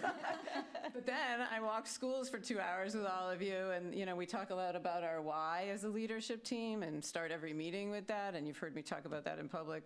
It grounds us and reminds us all the mucky stuff is worth it when we see what's happening for kids. And I think, we are a team district-wide across every direction right now, which is really rare. And I think, to be able to continue to see that forward just is really exciting. For me, yes, the middle school opening, that's really tangible, but there's a lot of other things on the goalposts here that I think we're making some great momentum on even this year, achievement gaps and inclusion at a whole new level now that these programs are thriving. Only one other thing, you've mentioned so many things that make me feel uncomfortable in public, but I mean, we've bargained, I don't know how many contracts now in my tenure, including both teacher unions twice, really successfully, no attorneys, maybe a little MTA support, often none, and it's this group, the teachers and some of the admin, and that's pretty unusual right now too. So just one last shout out, the union and bargaining units are as much part of the partnerships as anyone else. So thank you, I'm honored to stay and bring us to whatever the next 5 years bring. If you had told me pandemic and a whole bunch of other things, I don't know. When I signed on, probably better I didn't know. Agreed. Good things to come. Thank you. Wonderful. That was a great discussion. We will, like I said, we'll vote after public comment. But thank you. All right, so moving to public comment. Buses. Oh, did I miss buses? Yes, all right. I did miss buses. Yes. Sorry about that. Louise. All right, buses. Let's start with CPS. Yes. and then Sure. So there's a 42-page document. You don't need to read it all, but I actually didn't intend to put all 42 pages there. But we lease our buses. That's our arrangement right now for budgetary purposes. In order to move forward with this, we need the school committee to, and so the terms are in there. The interest rate's 4.5%. The acquisition price is in the document. It's approximately $320,000 net of trade-ins. And in order to move forward, we need the school committee to vote to adopt and approve the lessee resolution, Exhibit A, for Concord Public Schools as written. And I'm happy to answer any questions about it, but this is typically how we acquire buses, via a lease, 5-year term, and then we go to the market and we request quotes for interest rates. So we reached out to 3 banks, and the one with the lowest rate gets the business. Any questions? Questions? Nope. It's a lot of legal jargon, all of it for, A lot. we'd really like to lease a couple of buses in each district. Okay. Do you want to vote right now? Okay, so I move to approve the lessee resolution Exhibit A as written. Does that do it? Concord Public Schools. Concord Public Schools. I will second that. Any discussion? Thanks, Bob. Great. All those in favor? Aye. Great. That was a lot more work than the 2 minutes. No, no. Yes, it's true. Was it your brief motion? We need to do the same for the region. Perfect. Tracy, do you want to do it? Okay, so I move to approve the lessee resolution Exhibit A as written for Concord Carlisle Regional School District. Second. Discussion. All in favor? Aye. Aye. We do know it's more work than just that, Bob. When you see the whole We spent like 4 days on that to get it to be that smooth, so thank you. There are specific things that were needed. Yeah. I can't tell you the backlogs. We ordered these at the end of, we ordered these in Yeah. June 2023. Yep. So this, the backlog and the supply chain. So we're finally getting it. The next slate that we ordered at the end of June of 2024 actually will probably be here in January, February, like not too far behind. Yeah. So Okay. we have a lot of old buses we'll be replacing. So the bus fleet will be a little bit more reliable and. Yep, That's good. good, especially going into the winter. Into the winter. Yeah. Thank you. Okay. Public comment. Yep, moving to public comment. So let's start with, I think everyone's used to this, but our public comment period will be a period of 20 minutes. As a reminder, this is a meeting in the public and not with the public, so the school committee will not be responding to any comments. If you are in the room and you would like to speak, you can submit a blue form to me, and you will be called to speak. If you are on Zoom, you can use the raise hand feature. When called to speak, please state your name and address before you speak. We will go every other, starting with a comment in the room, and then taking a comment on Zoom. You will have a time limit of 3 minutes. So first, Michael Williams.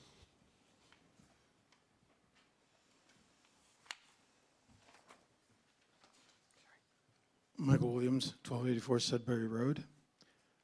I wish you all happy holidays.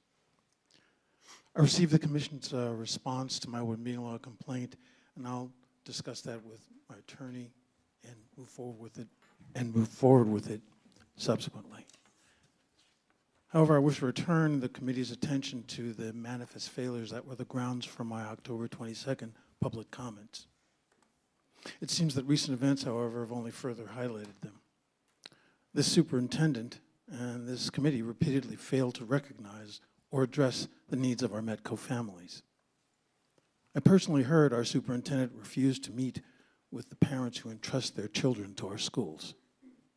In the words of the now defunct Concord Metco PDG chair, because of significant challenges in fostering a collaborative relationship with Dr. Hunter and Andrew Namiki, despite our repeated attempts to engage and build partnership, it has become clear that our pressing concerns as parents are not being prioritized.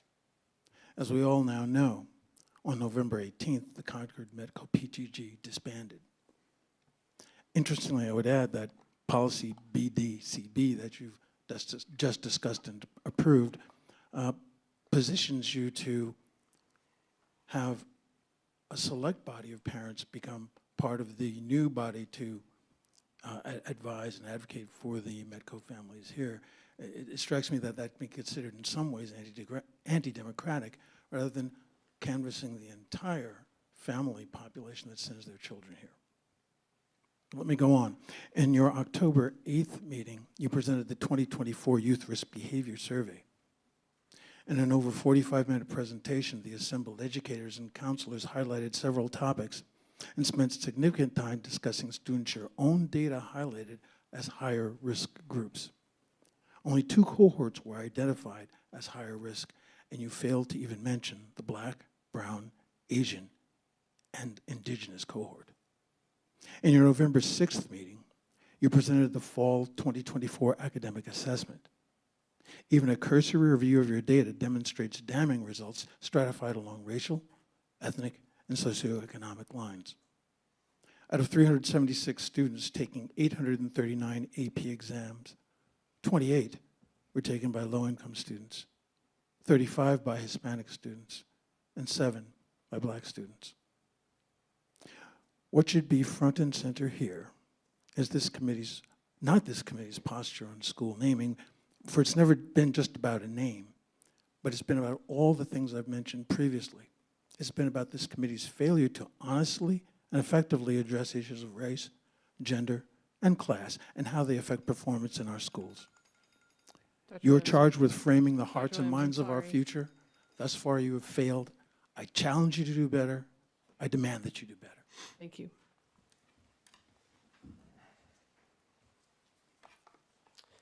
All right, and I apologize, I cannot read your last name, but it's Craig. Can you come on up? Craig Ottmiller, 27 Lang Street. I ran out my last time, so I'm now here with another for three minutes. I just want to pick up where I left off. I'm new to Concord. I've lived here 2 years. I came into this town with great admiration for public school administrators, and I voted for your budget, and yay. And now, through a variety of instances, and usually involving racial issues, I don't trust you anymore. And so when I saw that the Metco resignations had happened, I thought, oh God, what a loss, that's terrible. Much like when I saw that Ellen Garrison was going to be the name of the school, I thought, well, how great that is. How can anybody be against that? And how can anybody be sad?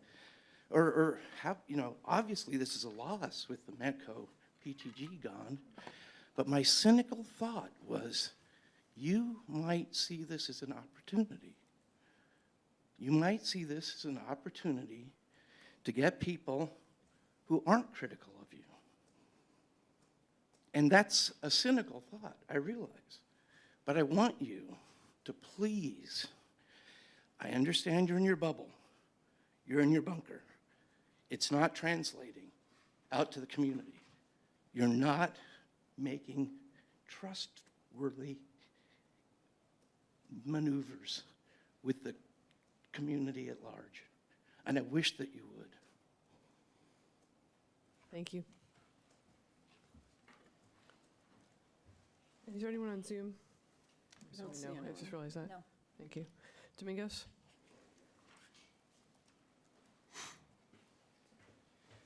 Good evening. Domingos DeRosa, 1569 River Street, Boston. I submitted a letter of resignation a few days ago. That letter took a while to write, right? There was a lot that I wanted to say in that letter, but I'd rather come in person and say it. I'm just going to beat the horse. This table is not a table of equality. It's not designed for folks who are not from Concord or Carlisle to feel welcomed. I sat here for 3 years and was overlooked, pushed aside, and placed in a position as a parent to be silenced on a lot of the issues that I see day to day for students who travel from Boston to Concord for a better future. And these kids are not being served effectively. The track that they're being put on, as was told to us by the superintendent, kindergarten coming in and making sure that they stay on track, that doesn't reflect leadership. I sat here for a few minutes listening to you guys praise Dr. Hunter, great. But let's look at the track record. Let's look at the data. Let's look at the folks who are really being impacted on the lack of leadership. We created a great parent group with 50-plus parents who came together 3 years ago to speak on issues that they felt have been silenced for years.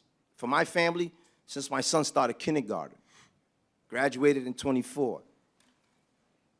To have families feel the same way they felt 40, 50 years ago, as Dr. Williams have said to me many times, for it to continue to exist in the town.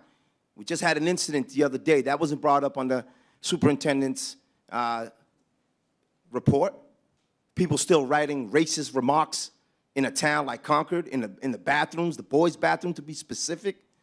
And then to go back and look at the black boys and brown boys who come here and have to deal with this day in, day out, but then it's pushed aside, and then folks want to give each other kudos on policies that really don't make changes. A non-voting seat, it's a performative seat.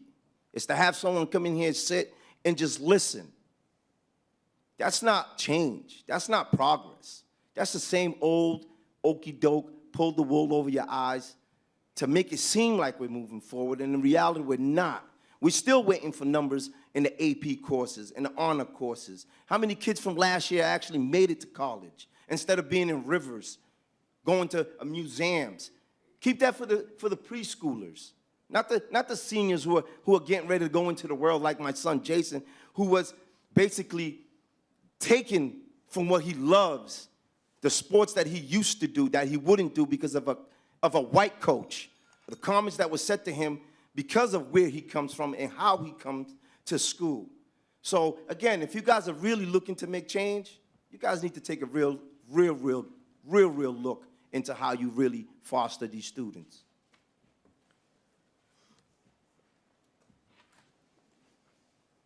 Thank you.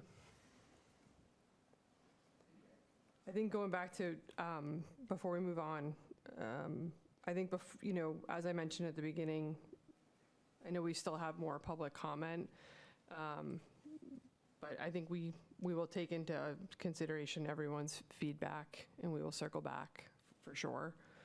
So I didn't want to do it because the next one does change the topic, so I don't want to dismiss anyone that's been speaking.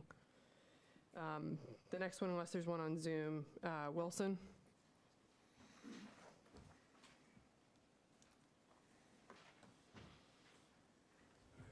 Wilson Kerr, 20 Damon Street. First of all, I want to just be clear that I'm not speaking to every issue. There's obviously a lot of emotion in the room right now. But I did want to speak to a couple issues that I've been privy to that I've seen in support of Dr. Hunter. I've seen this room packed with teachers at a very, very tough moment for Dr. Hunter. And I saw her enter this room and receive a multi-minute standing ovation from those teachers, all wearing their T-shirts in silence. And she has the support of the teachers in this school district, and that should be noted. I've seen town meetings where we've passed very difficult budget issues, passed overwhelmingly over and over and over in support of the schools and, by extension, Dr. Hunter and this school committee. But I wanted to talk about one experience that I had that involved me in coming to these meetings and understanding how the school committee worked, and that was the COVID pandemic. And after, when it was happening, I have little kids, and friends of mine started saying, wow, your kids are in school. Our kids aren't. In all these other towns, they weren't in school. And what happened is people realized Dr. Hunter had done the hard work. She'd put the kids back in school, and it would have been the safer bet to not do that. So I started an effort, and I said, hey, who wants to thank Dr. Hunter? And the emails just started pouring in from parents. And I compiled them. And it took 37 pages to get them all in. They just kept coming. And that's just one example of the leadership of Dr. Hunter. Obviously, there's work to be done. Not everything is perfect. We can all improve. This group can improve. I can improve. But I wanted to be sure to mention that positive moment. We presented a sort of a little plaque to her. A group of families got together because we realized she's so quiet, she's so unassuming, she never seeks out the praise. But in that moment, it deserved to happen. And at the top of the plaque, it says, true leadership lies in guiding others to success. So I just want to make sure that we recognize that I'm a parent here in this room. There's thousands of other ones out there. We appreciate Dr. Hunter's leadership. We appreciate this school committee's leadership. And we thank her, and we thank you guys for all the hard work that you've done. And clearly, there's more work for us all to do. So thank you, Dr. Hunter. Thank you. Again, assuming nothing new on Zoom. Pat Brenner? Did I get that right? Sorry. Brewer, sorry, my apologies. Okay. Thank you.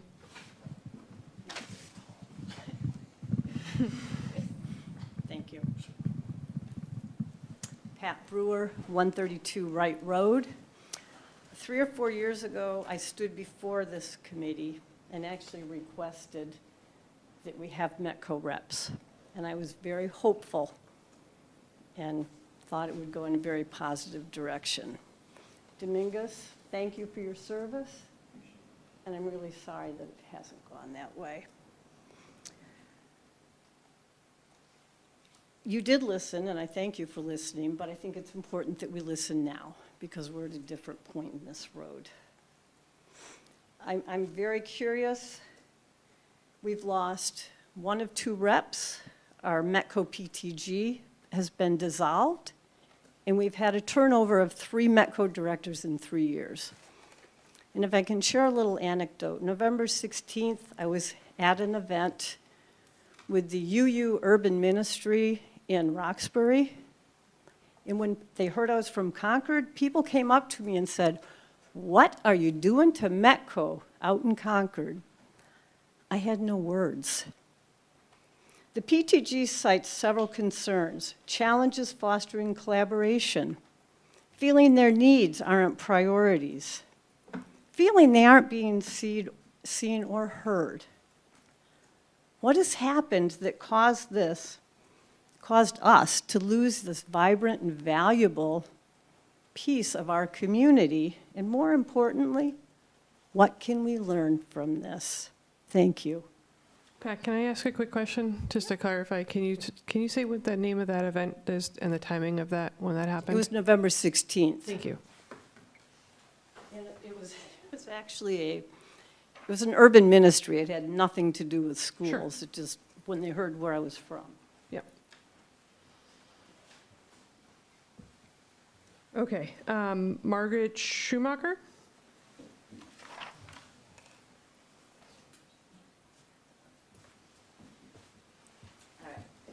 Margaret Schumacher, 25 Highland Street.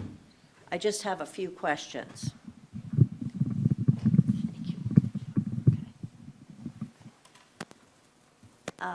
Has there been any official explanation for why several months ago public comment was suddenly pushed to the near end of each subsequent school committee meeting? As all of you know, public comment now occurs later in the evening after all significant issues have been discussed and acted upon. So really, what's the point now of this useless exercise known as public comment? How can one not assume the obvious? that this is a deliberate attempt to reduce or essentially eliminate all questions, concerns, and frankly, public scrutiny by the greater community. For many of us, this little change in the regular school committee agenda is clearly representative of a larger pattern of obfuscation and non-transparency by those people entrusted with the education and well-being of our young people. I realize no one is going to respond to these questions here tonight. I wonder if Lori Hunter and her school committee could simply tell us why public comment has been changed. A simple question. I would be happy to. So I'm happy to, and I will take full responsibility for it. Yes. I moved it. I did it based on earlier feedback that people wanted to have discussion on things that we talked about. It was a mistake. I will move it. Thank you. I think one follow-up question is, and the biggest reason, honestly, and this is not defending myself, this is just to give you some logic. When we have this, there's two boxes. I wish to comment on an agenda item, and I wish to make a general comment. I'd say since coming here, 95% have been, I'd like to make a general comment. My thinking as the chair was that people would want to comment on things we discuss, and it would make more sense to have it at the end versus the beginning. Honestly, that's the rationale behind it. As I did tonight when I saw the message come in about the superintendent's contract, I moved the vote. I know Brian had a good idea we brought up in Carlisle that we split it 10 minutes to do, I want to have a comment on an agenda item, and 10 minutes on a wish a general comment, and we would have 2. We can discuss that for sure. I'm open to it, but I don't want anyone else to be blamed for that. It is solely my responsibility. Thank you. We'll carry on. Yep.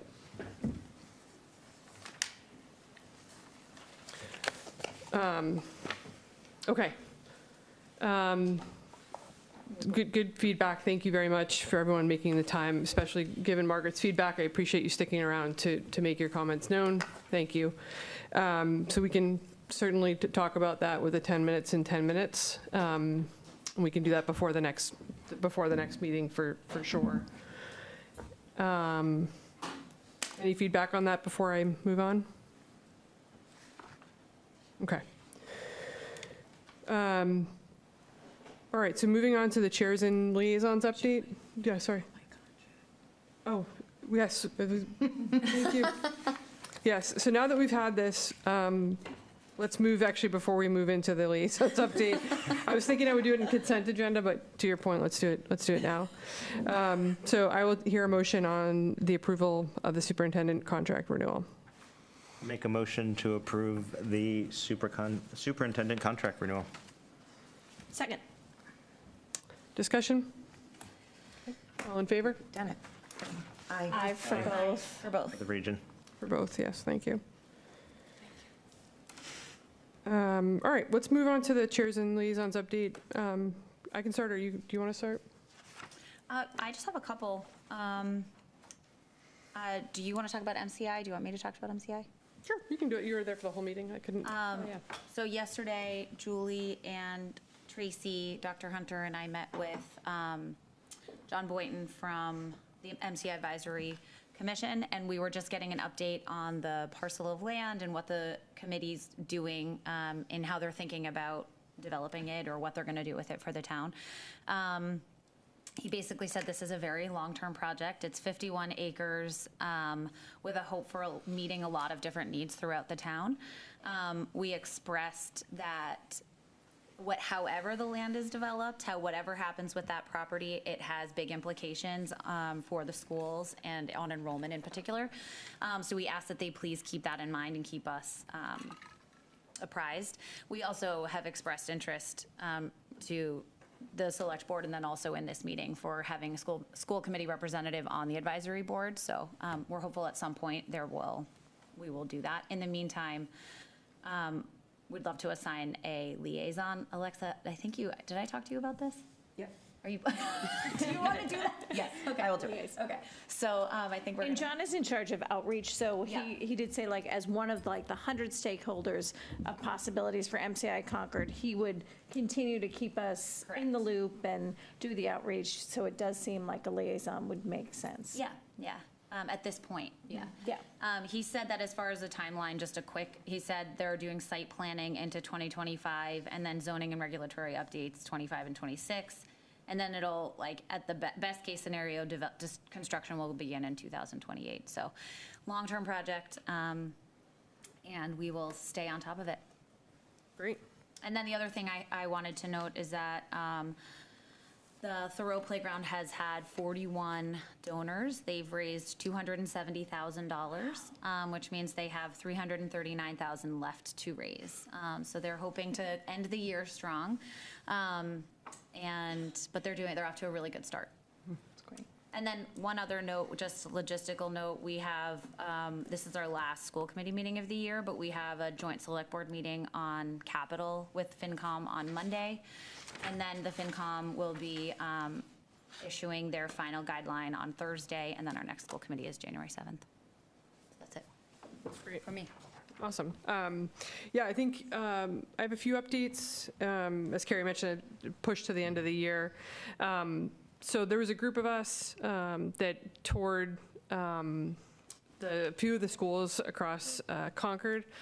For Brian and I, it was actually, I don't want to speak for you, I'll just give a quick update and then you can chime in.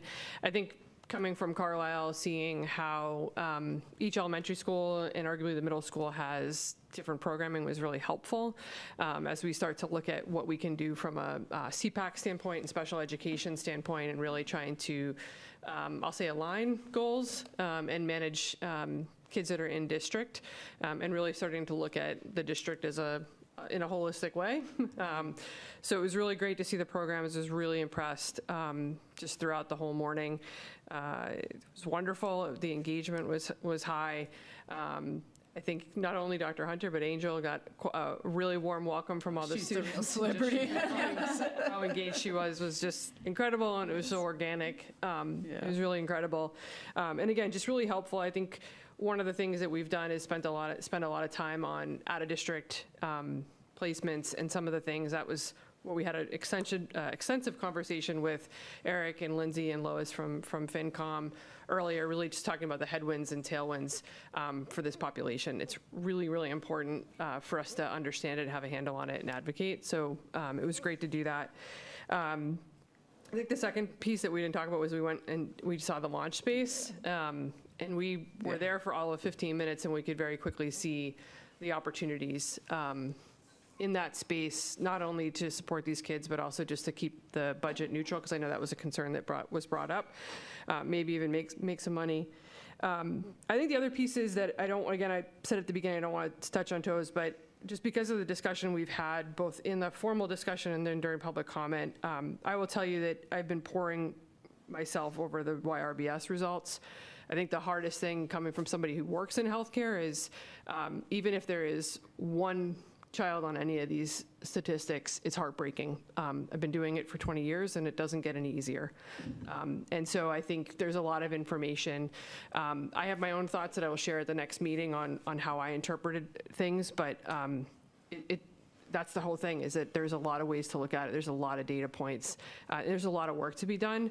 I think anytime you're dealing with young people, there's always going to be challenges. So we've definitely been spending a lot of time with that and meeting with some folks on that. And then I think just the last piece, just strictly from a CCHS standpoint, is I've participated in a couple of the PA meetings. It's been great to meet a lot of the parents and just hear some of the concerns and ideas, and honestly just the energy. Just taking the time in a public forum. We would love to have more parents participating in the PA. So if you have any questions, obviously reach out. We can put you in contact with anyone, but just wanted to make that public comment to advocate for that. So that was my update. Probably you're still looking for help on the ugly sweater Fun Friday, so, anyone wants to join in on that Yeah, that sounds great. this Friday.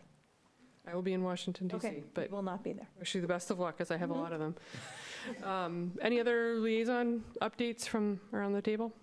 I had a couple. So I went to the open meeting law training, and I think a few of us were there. I was in person, some people were in Zoom. I'd asked a couple of questions. It was actually great. Town council was there and really gave an education on open meeting law, which I think was really helpful. And I think that, we all have things to learn and things to improve and all of that, but I think, we're in good shape in the open meeting law. And I encourage you to rewatch the meeting, because if you have any questions on anything, what do you do if, a Zoom link doesn't work? Or what do you do if, they had some scenarios in there. So I think that was actually helpful to hear. So I also have the select board. So I went to the select board meeting on December 2nd. I feel like I have to keep updating the cell tower just because I love to talk about cell service. So the RFP for the landfill has been extended to January 17th. The umbrella hasn't gone out yet, but once they deal with the landfill, then the RFP for the Emerson umbrella will go out. Carrie LaFleur summarized the capital slides, so she did that, and she said she was working with the town and schools, so I know you guys have had that meeting, so I won't talk about that. Tracy, on the cell tower, are all of them like 18 to 24 months out? Oh, yeah. At least, Yeah. okay. I mean, from my very simple knowledge when we met with Yes, well, Verizon. that's what I was reflecting on, yeah. I think it is going to be 18 to 24 months. It could be a little bit sooner, but it's certainly not going to be in place for the 250th. Right. I think that's probably top of mind on a lot of people. Let's see what else. I don't think there was anything else pertinent to the schools, except for the town meeting study committee did present too. And there's, possibility that I think there might be clickers at town meeting. Remote participation is not going to happen because you have to petition the state for that, because some things are just home rule petition that you have to deal with. So that was pretty much on the select board. The only other thing was the CPC funding. There was a discussion about there is that not leftover, but unspent funds of the CPC. So that might be something we could consider for the amenities building. I also liaised with the DEI commission, so I think some of us were at that meeting. It was challenging getting into that meeting because the password wasn't working accurately. So I know that some people missed it. Aisha joined us for that meeting, which was great.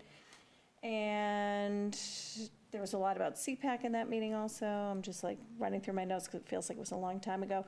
And then tomorrow, the DEI commission is having a coffee at the library that I just came across this week. So it's at 1:00 in the Goodwin Forum. And I saw it on the Visit Concord website, but that was the first time I've heard it. So I don't know if you had heard it at the chair's breakfast. No. So if anyone can attend, it's tomorrow at 1:00. I cannot attend. Yeah, Andrew and I were invited, and we just were invited yesterday, so it was too soon Okay. for us too, unfortunately. But You guys have your big PD day. yeah, we have the big PD Day, yeah. tomorrow. So that was I think that was all I had. And I think that they don't have their January schedule out yet. So more to come. Okay.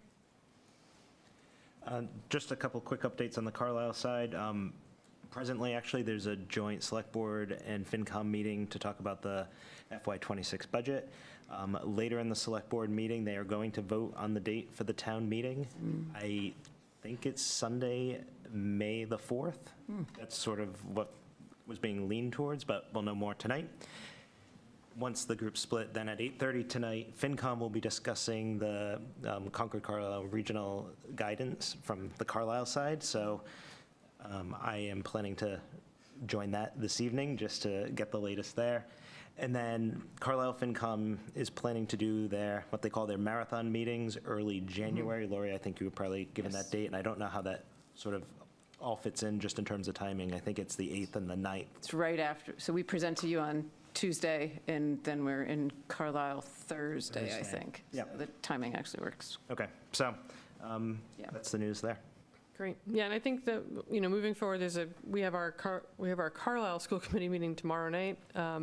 So Brian and I are doing double duty this week. But, I think one of the things that we can start doing is, there's usually not anything that filters from Carlisle to here from our school committee, but I think some of the things that we're starting to look at with special education, we can start sharing. There's a group of us looking at the Highland building that is intriguing, that will keep you posted. It also will have us probably competing for CPC funds as well, which is important to note just because we're a small town. So anything else before? I just want to say, if you could just pass along, and I'll send her note to Angel, just the tour of all the intensive programming was really exceptional. And, we really saw from preschool all the way up to 22 and really what she's built. So, I want to thank her publicly because that did not exist, 10 years ago, even 5 years ago. So, and really to see the programs from preschool flow into the elementary school and then the middle school and now up through the high school.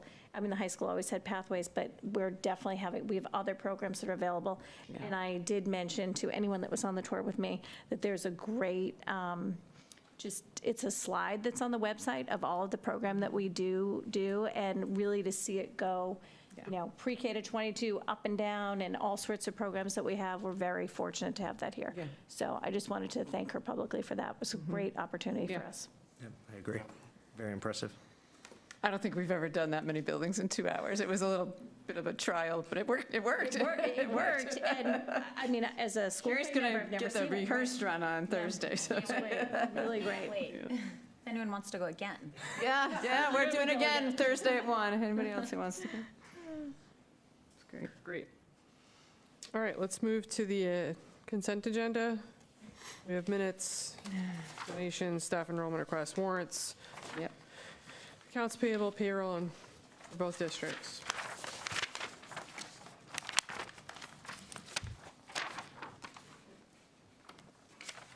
Make a motion to approve the consent agenda. Second. Oh, sorry. Discussion? All in favor? Aye. For the region. Both. Great. Can I have a motion to adjourn the Concord Carlisle Regional? Yeah, you can just. Just adjourn? Okay. Concord's staying in. Bye. Thank you. Thank you, everyone. Thank you all. Don't drive too fast to Carlisle. Like, oh, wait. It's on to another meeting. Jeez.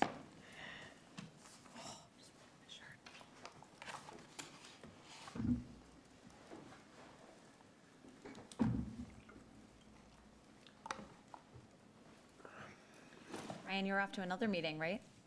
Yes, I'll take it from, that one, right? from home. Oh, okay, that's at least. Oh, that's good. Jason, you can come on up. You're the only topic left on the agenda for the Concord Committee.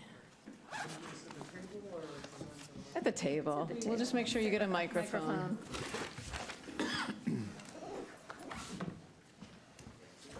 Will you send a copy to Michelle? Yeah, okay. Good night. Bye, Brian. Bye, Julie. I'm right behind you, but Okay. I might take a minute because I'm. Hi, thanks. Thank you. See you next year, Brian. I had to say it. I do that to my kids all the time, and they're like, oh, yeah. It's a mom joke. Jason, thank you so much for coming tonight. I know it's really late, so appreciate you sticking around to have a conversation with us. We are, Dr. Hunter, do you want to lead it? Sure, I'll cue you up, Jason, and you can take it from there. So in the middle school project, you're all aware, I think, that all along it's been voted to be a net zero building. That requires solar to be part of the discussion. So CMLP is the provider of the solar and, the executor of that. So we've been in really discussions on what that's going to look like. So we thought Jason should come give you an update. We take occupancy on February 24th, and so us, are going to be the ones collaborating with CMLP, which is the first shift where the building committee isn't in oversight and it's not a town building. You will actually be fully responsible. So seemed like it was a good time to get Jason engaged with you all, get an update on where the project is at. There's some decisions probably to be made at different points, so it seems like more knowledge you have, the better. And he was willing to come tonight and start that conversation with you. So Jason's here as the really new director of CMLP after doing quite a little interim stint. So welcome, Jason. Thank you. So yes, I'm Jason Bulger. I am the director of the light plant in Concord.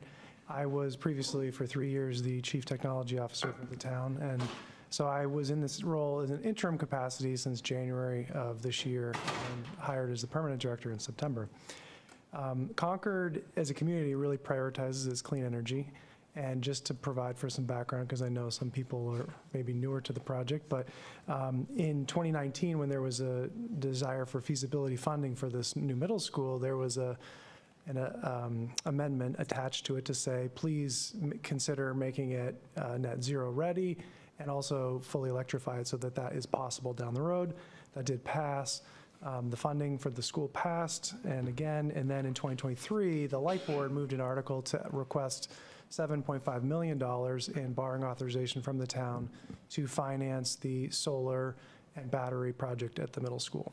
And I will say that when they came up with that figure, they didn't know what the actual load for the school was going to be. They had to estimate that, and they estimated it based on the square footage that was kind of being talked about and the number of boilers and equipment that it would have, and then added maybe 10 or 15%, and then came up with the figure of the number of panels that would have to generate that much energy in a year to make it net zero.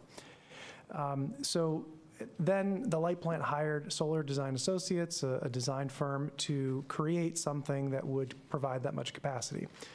I have to kind of go into a little bit of background here in Concord to say that we have a tremendous amount of solar relative to the amount of demand that we have in our town, much more than almost every other municipality in the state. So our concern from a light plant providing a reliable electricity perspective is making sure that our demand is always higher than the amount of solar we generate in the town. If it's not, we can't push back either physically or legally past our substation onto Eversource's territory. So if you've heard about us talking about this, if you've went to the last town meeting, you know that CMLP is looking to invest in energy storage to take this excess solar to continue to allow the town to expand its solar. That's where the battery discussion really came into the CMS project, is making sure that whatever this large amount of solar we add to this building is never going to create a problem on the distribution network where excess solar will push back and then cause a problem. The other reason that the battery exists is also to make the program more financially palatable, because solar is cheapest when it's ground mounted. The next cheapest is rooftop, and then the most expensive is canopy solar. The reason that the canopies exist at the CMS site is because the rooftop just isn't enough solar to really provide all the energy needed to make the building net zero. And canopies are very expensive, as I mentioned. The battery is expected to take that excess solar when it's generated, but also be able to be dispatched when electricity is very expensive, which saves ratepayers money, which is why the battery helps financially. The current design and the design that kind of existed from the beginning was about 400 kilowatts of solar on the rooftop and about 700 on the canopies. I will mention that the 400 is estimated to be completely absorbed at all times of the year by the building itself. It's when you start talking about the canopies that you absolutely need a battery to absorb that, or we'll have a problem pushing it back. Can you say that one more time? So the Sure. rooftop The doesn't rooftop require a battery, alone- but the canopy does. Correct. And are those, you finish. Yeah, well, I was just going to say, you know, there might be like one tiny canopy in one spot that might, right? But like, and also once we see the school's load, once it becomes occupied, we'll know a lot more about what that really is. Maybe it's a little bit more, maybe it's a little bit less. But our engineering team, looking at the estimated size of the building and knowing what its demands are, has said that the rooftop, you know, would probably be fine without a battery. And also, I will mention that the town has power purchase agreements for two very large solar arrays in town, one at the landfill and one at the former WR Gray site. The town does not own those solar arrays. The town cannot just flip a switch and turn them off when things are problematic. But CMLP will own this array, and there are options whereby, you know, we can be creative with the power coming out. Now, anything you do to dramatically increase or decrease the power coming out of a solar panel that's being absorbed by a building could cause problems. So we want to be careful about, you know, promises on that. But at least we know from the beginning we will own and control this solar, so that hopefully it doesn't get out of control and create other problems and prevent future solar expansion that the town wants to do. So we also have talked to a lot of other schools and also other utilities who've done school projects. And one lesson learned on a new construction was that the building is typically warranted for a period of time, maybe a year, the rooftop and the membrane as well. And that intrusions by screwing or bolting, solar racks, racking devices to a roof can void a warranty or transfer the liability from the people who installed it over to the people who've then done the racking. And so we have heard several other utilities who have had a waiting period just to make sure that they went through a rainy season or a winter and that they didn't have intrusion through the membrane, because then there's finger pointing as to who owns that or who did this. Or from the beginning, the racking on the roof was anticipated to not penetrate through the membrane and to either be sort of chemically welded to the membrane itself, basically glued to it, or to be ballasted, meaning weigh it down. That's how the landfill is currently racked. So that reduces the risk of a penetration, but it doesn't eliminate it. And even sometimes installing any equipment on there will void the manufacturer's warranty. Our thinking is that early on, we recognize that CMLP and our contractors are not the same as the contractors doing the construction, and that we want to be very mindful of the work that was being done on the site, and that we were not going to increase any of the timelines or costs associated with it. And so for those reasons, we feel like it would probably work best for us to do this work during the summertime. The building will be occupied, the roof will be up, and go through a winter and a rainy spring. Hopefully we get some more rain. And then we will have less of an impact on the operations of the school when it's not hopefully as in session or as busy, and get those panels installed at that time. So I talked So would that be summer of 25? Yeah. Okay. So before that warranty, like if you have that 1-year warranty, you would actually be doing it before. Well, it depends. I guess the question is when was the roof installed? When does the warranty take effect, right? So we're open to figuring it out, but at the earliest, that was what we were thinking. So when we go to the battery, I do want to bring up a few topics here. So the battery, and we coordinate a lot with SMMA, the architect for the project, to help us identify locations of where our switchboard, our transformer, the batteries, and all the other utility connections would be. And in those current designs, that site for the battery storage is adjacent to the generator near the utility area. Is that near the gymnasium, Lori, off on that side? Yeah. So all the way at the end of the school. Yeah, over by the loading dock, and I don't have it exactly, but it's in that Like kind of where more that utilitarian wall is, like the wall. Yes, Section. behind the wall. Yep. Behind the wall. Yeah. Okay. Right. And so, I will say battery technology, like this grid scale battery, is an evolving technology. It's been deployed for years and in thousands of deployments, but it is evolving very fast. The chemistry that's being used, the technology for fire suppression or for venting or for fire safety, the code had not originally caught up to where the technology was. And we are in a much better place today than we were even a couple of years ago with the National Electric Safety Code, making sure that there are sections dealing with utility scale storage. And, there's many folks in Concord who have these systems in their basements outside. The fire chief does not like them in the basements, I'll tell you, but at their homes, businesses are putting them in. They are used in schools in Massachusetts. My kids go to a school in Groton where they have a 2 megawatt, 4 megawatt hour battery storage located on the site.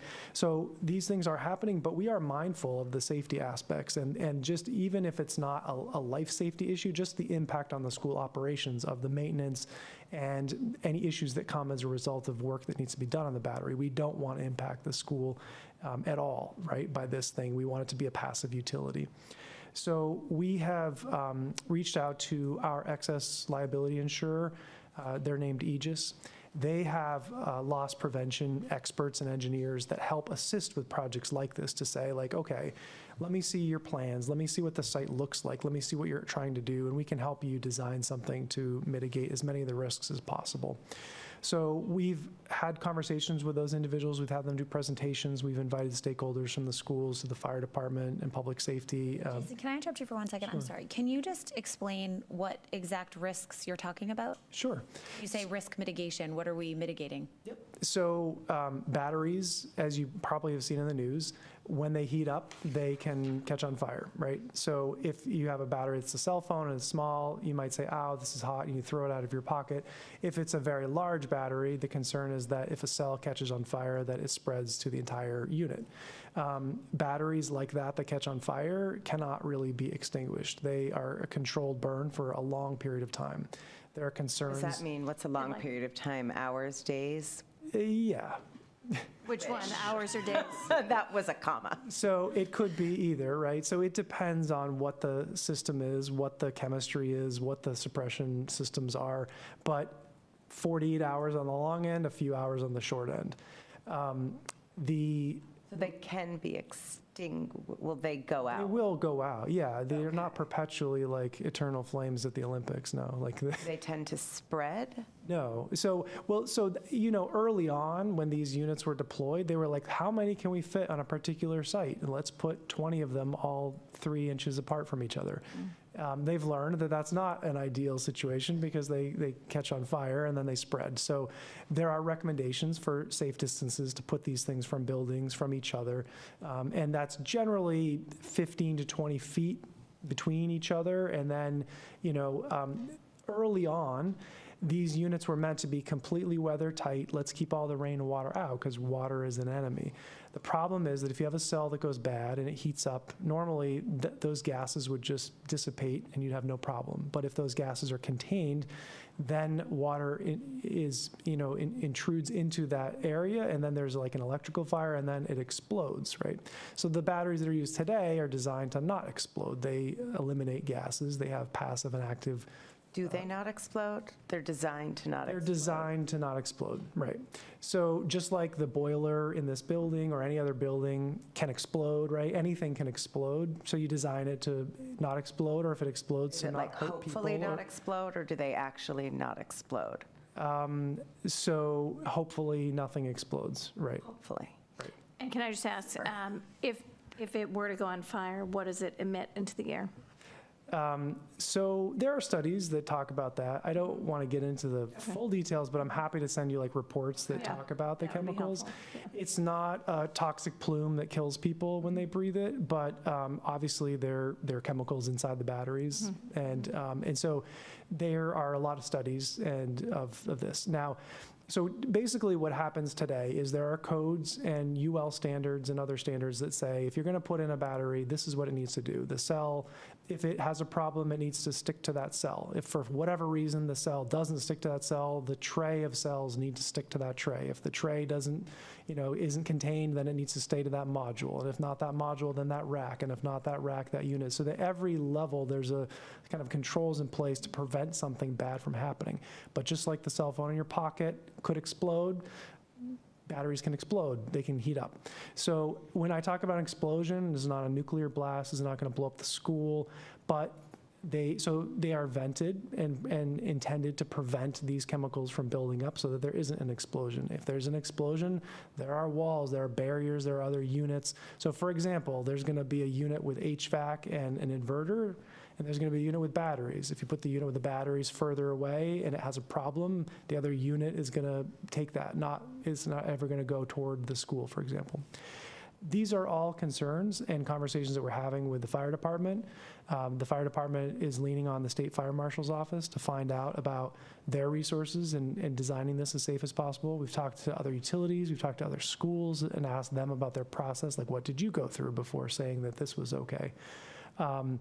And we've learned a lot. We're also coming up with contingencies. I mentioned that, for example, that the rooftop alone doesn't require a battery. Can we locate the battery somewhere else on the property? No, right? Like if it has to be on the property, it has to be near the utilities. And right now, with the wetlands, with the wells, with all the other things on the property, there isn't a great location. But what are the other options that we have to keep this as safe as possible? Because again, like your boiler could blow up, you don't put it in a classroom, you put it in a utility area, right? So that if it blows up, it doesn't hurt anybody, and if the leaks are there, there's a drain, right? So they take, go ahead. I know that your RFP hasn't gone through at the landfill, but would the landfill be a viable alternative source for a battery? I just think of the fact that there are no real humans there or significant infrastructure. Yeah. that could be damaged. Is that an option? So we are looking at expanding the solar at the landfill and putting a battery there as well. Yeah. The problem with putting the battery at the landfill, there are times where the solar from the school will charge the battery at a landfill further away from the school. But there are also other times where that might not happen, and then it eliminates all the benefits that you get from having a battery on the site. So the batteries need to be as close to the power source as possible because of how electricity works. It doesn't know where you want it to go. It works on voltage, right? So the further away, there's sort of a loss of that voltage, and so it's going to go wherever the demand is. If there's a demand in this direction and then there's a car hits a pole, the power is going to go out for a long, long, long time. So it's not optimal, but it could be possible to place a battery there that might not be as perfect as if it was at the school, but it could still generate some benefit? Am I hearing? I don't think we're as worried about the benefit, like the reduction in benefit. We're more worried about maintaining the resilience of the distribution system. So if it's just a simple matter of like, oh, we might not get as much of a benefit here, then we would never have even thought about putting it on the school in the first place. It's because to prevent the pushback that we're concerned about, why the battery exists at all, it needs to be close to the power source so that you have a switchboard at this location. The switchboard will tie in the canopies, the rooftop, the school, the line power, and the battery, and be able to manage all those things. Okay. If the battery leaves, we can't do that. We can't run new power lines, miles away and have it be on like a separate What did circuit. the excess liability people say? You said you were meeting with them, and then we Yeah. sidetracked. So again, I think when you think about what an engineer does, engineers never say, we can't do something. They say, well, here's how you can do it safely, or here's how you can do it as safely as possible, right? So I think that we definitely got some guidance on that. It's about spacing. It's about barriers. It's about making sure that the system you select has all of the mitigations that we see today, right? Like the ones that were installed in Groton, for example, right? Like cutting edge technology, best fire suppression and detection. If a cell goes bad, they get an alert and they monitor it, it cuts off power, nobody has to do anything.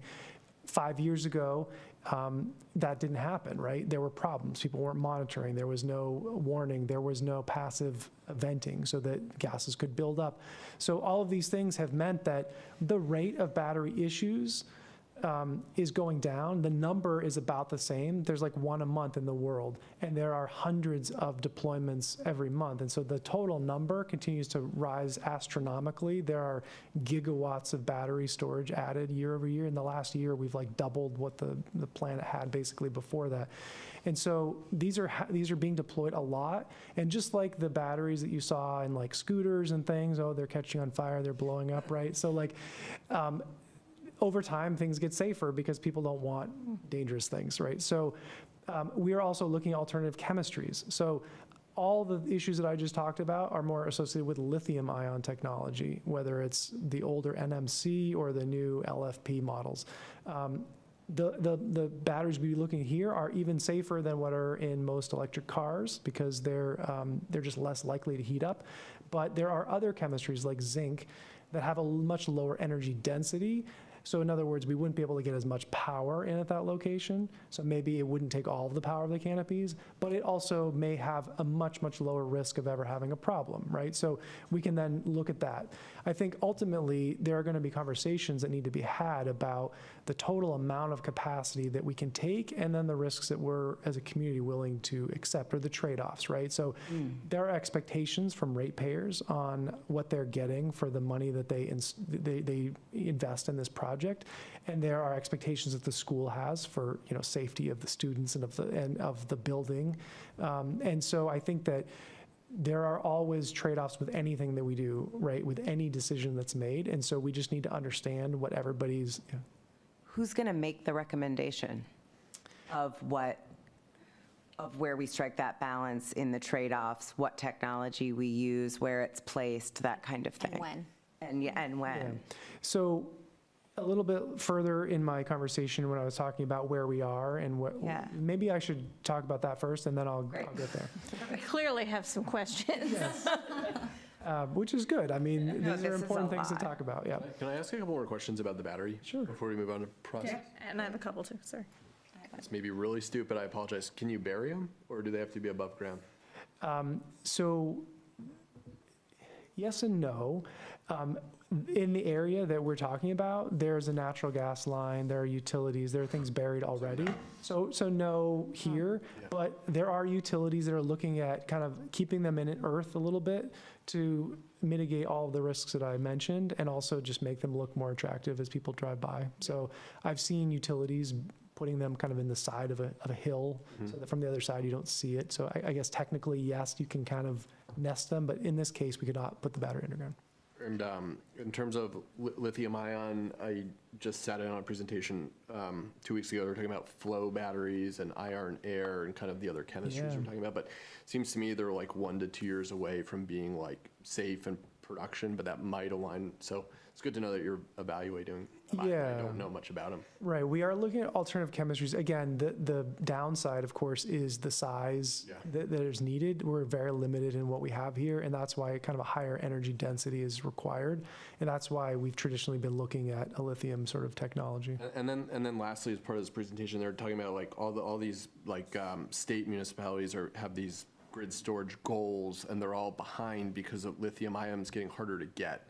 So I don't know if you looked into supply chain of lithium ion for grid scale, but it seems to me that might be an issue, but maybe not on our timeline. No, yeah, we're not hearing that from our suppliers, so no issues with that. And roughly how many schools in Massachusetts have batteries on site? I'll get you that number. I don't have it like right now, but several at least. And more, because this project is not unique, and other schools are looking to do the same thing, and new schools are looking to do this. And our problem of solar saturation was unique a few years ago when we started talking about it, but we're hearing more and more MLPs and other territories that are having this problem and are having to say no to solar expansion because they're getting dicey. And so anyway, where we are today, so we hired a part-time project manager to help us tie together all the different vendors, the school building committee, the project meetings, and the construction meetings that the school is having. And we have also hired somebody to help us with the direct pay or elective pay, which is basically CMLP or the town being able to make use of the Inflation Reduction Act money, which normally is only eligible for corporations or people who file tax returns, and we don't. So there is a way for us to recoup some of those costs in both the solar and the battery storage project. And so that took some time, but we have all of their recommendations. We have other consultants other than SDA working on the switchboard design, and they've completed that. And so now we have kind of a bid package from council, and the next step is we're going to put this equipment on a school, like I'm talking about the solar panels right now. We're gonna put panels on a school and on canopies in the parking lot. There needs to be some understanding of who can access that area, and can CMLP and their people who are supporting the panels get in onto the roof with the school? Can they get into a supply closet? Is there space where, if there needs to be a communication board for talking over, reporting data or something? And so that is kind of encapsulated in the site license. And I provided a draft to Lori that was provided by our council that has drawn these up in other communities, and it's basically an agreement between either the town or the school committee and another entity saying like, yes, okay, we understand you are putting equipment on our building or on our property, and that it's going to be used for this reason, and you'll have access to do this, and we'll have access to do that, and it's just an understanding. And so, the site license is really only for the solar. It's not for the battery. And I think that our thought process here is that we have currently some contingencies how we're going to bid this. We have the rooftop is the primary bid, and then we have the canopies as an alternate, because we need to see those prices. Early on, we got CTA to quote us what they would charge for the installation of the foundations for the canopies, and it was so astronomical, it would have made that part of the project unfeasible.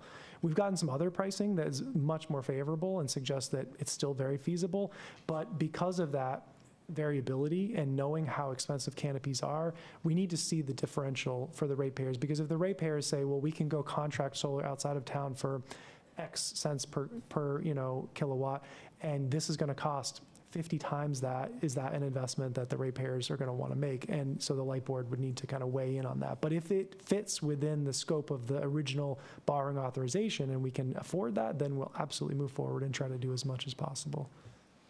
So. I feel like, and maybe I'm interpreting your sort of tone and whatnot, it seems like there could be a path forward that you might even be leaning towards that suggests like a phased approach where we would, or you, that CMLP would in fact move forward in like a first phase with the roof, which seems very safe, very straightforward, something that your utility could manage well, while there might be some time bought, so to speak, to investigate more into the safety of the battery, the type of battery that would be recommended, and maybe even to some extent waiting for the technology to further improve and evolve. You know, early on you said this was an evolving technology. I'm not like in love with that phrase. I don't know if that was intentional on your part to sort of get us to perk up, but that's sort of how I've kind of interpreted this. Is, am I sort of Can I add going on in to the that right question? Because direction? I had the same, that was exactly what I was just writing down. And on top of that, I'm curious if I'm interpreting what you said earlier about the rooftop, if that meets the need of the building being net zero ready, does it not? No, it doesn't. So that'll, I thought if you were saying that initially that would meet the need, it just. No. Okay, so how would we just do the rooftop and need a battery? Okay, so the canopy panels are needed to make the school net zero. In other words, generate as much electricity in a year that the school uses. If we don't do the canopies, we don't need the battery. So you will not have a net zero building. We'll have a net zero ready building, which is. Yeah, without anything, you have a net zero ready Okay, building. so now back to Alexa's question, because that answer. Yeah. well, and then, so yeah, so I am curious, answer the first one sure. first, then I'll have a follow-up.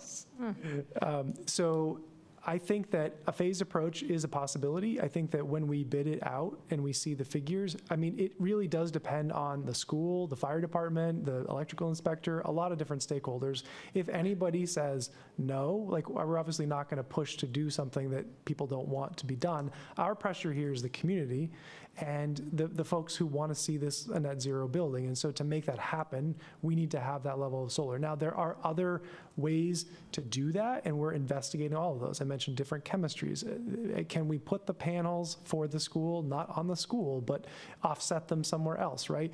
CMLP has non-emitting power. 100% of its power is non-emitting. How do we do that? Well, we buy a lot of it non-emitting. But for the remainder, we buy renewable energy Reversed credits. and all that. Right? So is there a way to make the school net zero without putting all the panels on the school property? Right? So there are other conversations we can have, but I think number one, the community wants as much solar as we can have. We want to provide a reliable and safe distribution system, and you all want a safe school, right? So we all have, I think, very similar interests, but I think there is a pressure to get as much solar as we can on the site. The cost to install the canopies is only going to get more expensive over time. The modules themselves, the solar panels, will continue to fall in price, but the work, the labor, the concrete, the materials will get more expensive. So the project in 2 more years will be more expensive than it would probably be today. There were also some temporary things set up once we didn't do the canopies early on that had to happen. And, you know, are those meant to last a couple of years? I don't know, right? They were meant to be temporary until we had the canopies up. So there are other conversations, I think. But in my mind, we would want to see what the pricing looks like, because that will also completely change the conversation, right? If the canopies are not financially feasible or require us to go back to town meeting to get more borrowing authorization, then the battery may not become an issue at this time. If they are very feasible and we can do the canopies, then maybe there are alternatives that we can do. Sorry, I just have 2 other questions. In talking about the memo of understanding between CMLP and the schools, you mentioned that the memo of understanding includes everything but the battery. So who is responsible for the battery? Do we own the battery? Do you? No. There would be a very similar site license for the battery too. It would just have its own. It would have its own thing, yeah, because the 2 projects are kind of being handled separately by CMLP. Solar on the roof, canopy, and battery? Or like 3 different memos? Yeah, there are 3 different projects. Well, so the solar is one thing, and also the method of procurement is different. So CMLP as a utility under Chapter 164 can go buy a battery. They can go buy any battery they want for $10 million, $100 million, right? Like, we have that procurement authority, but we can't just buy a solar panel and put it on a public building. That requires a different path. So the battery is following a different procurement method, which is why it's kind of a separate piece, and the site license is not connected to it. So when we go out to bid, we're using a different RFP stream. We've hired a consultant to write the RFP for the battery.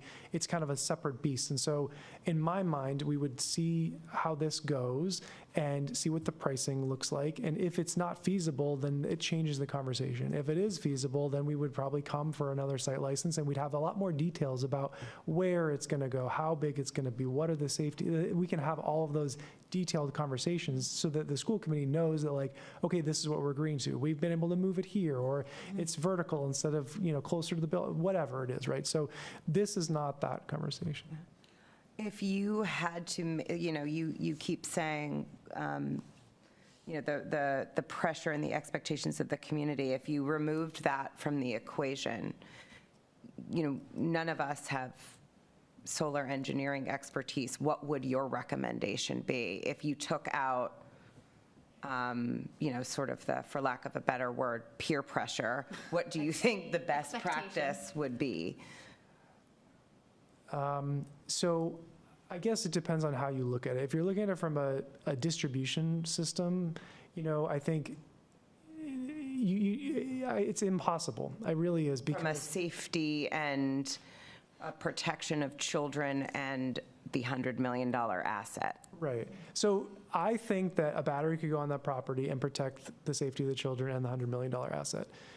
So I don't think it's a non-starter. Like, if it were me and if it were my children, if it were my decision, I think it's possible. But I don't think we should bring something forward that has any of those risks that you guys would have to make a decision to say, like, well, the community wants this, but it can harm our children. When are you expecting a recommendation back from the fire department, like those other people who, again, I think, in terms of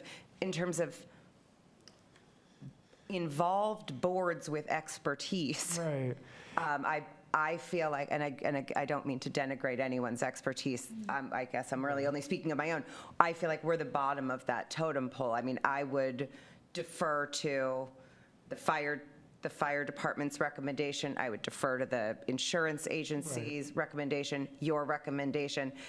Yeah. I get nervous with our lack of expertise. Right. I want to be the absolute last person or last board to weigh in on this, because I just don't think, I don't know, maybe you have expertise, Andrew. I don't know I know what these two do. Right. And that's why we're not talking about a site license for the battery right now, is because we do need more information. Okay. So it's a bit of a chicken or egg thing. The expertise in Concord is higher than it maybe is for the average person, but there are even more resources, like at the state level.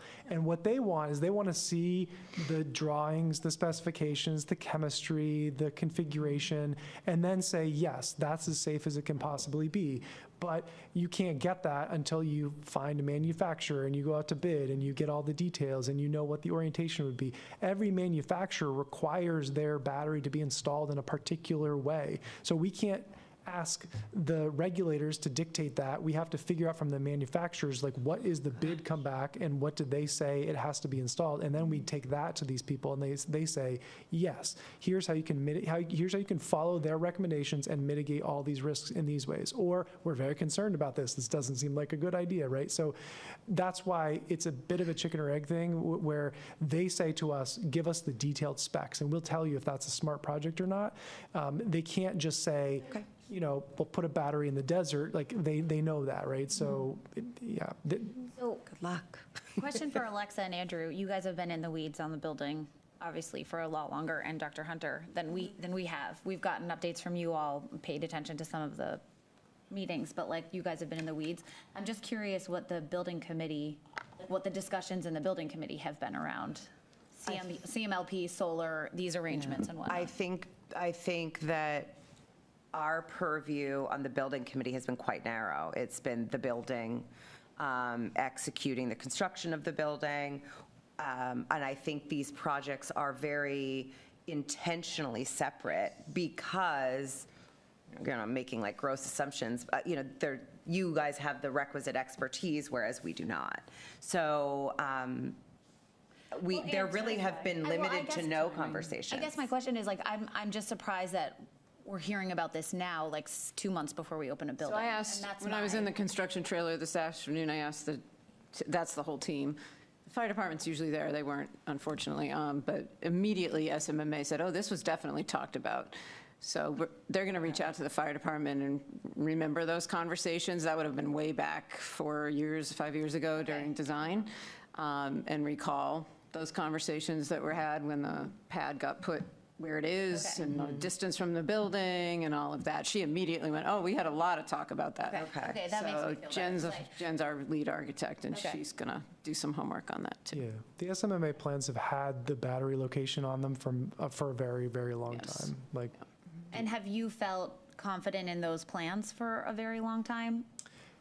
again, not knowing what's going on the pad, right? Like if I see something, then I'll be able to answer that question. But right now, there is a way to design something that's not safe that goes in that location, and there's a way to design something that is safe, right? Okay. So we're not going to bring something forward that anybody feels is unsafe. Mm-hmm.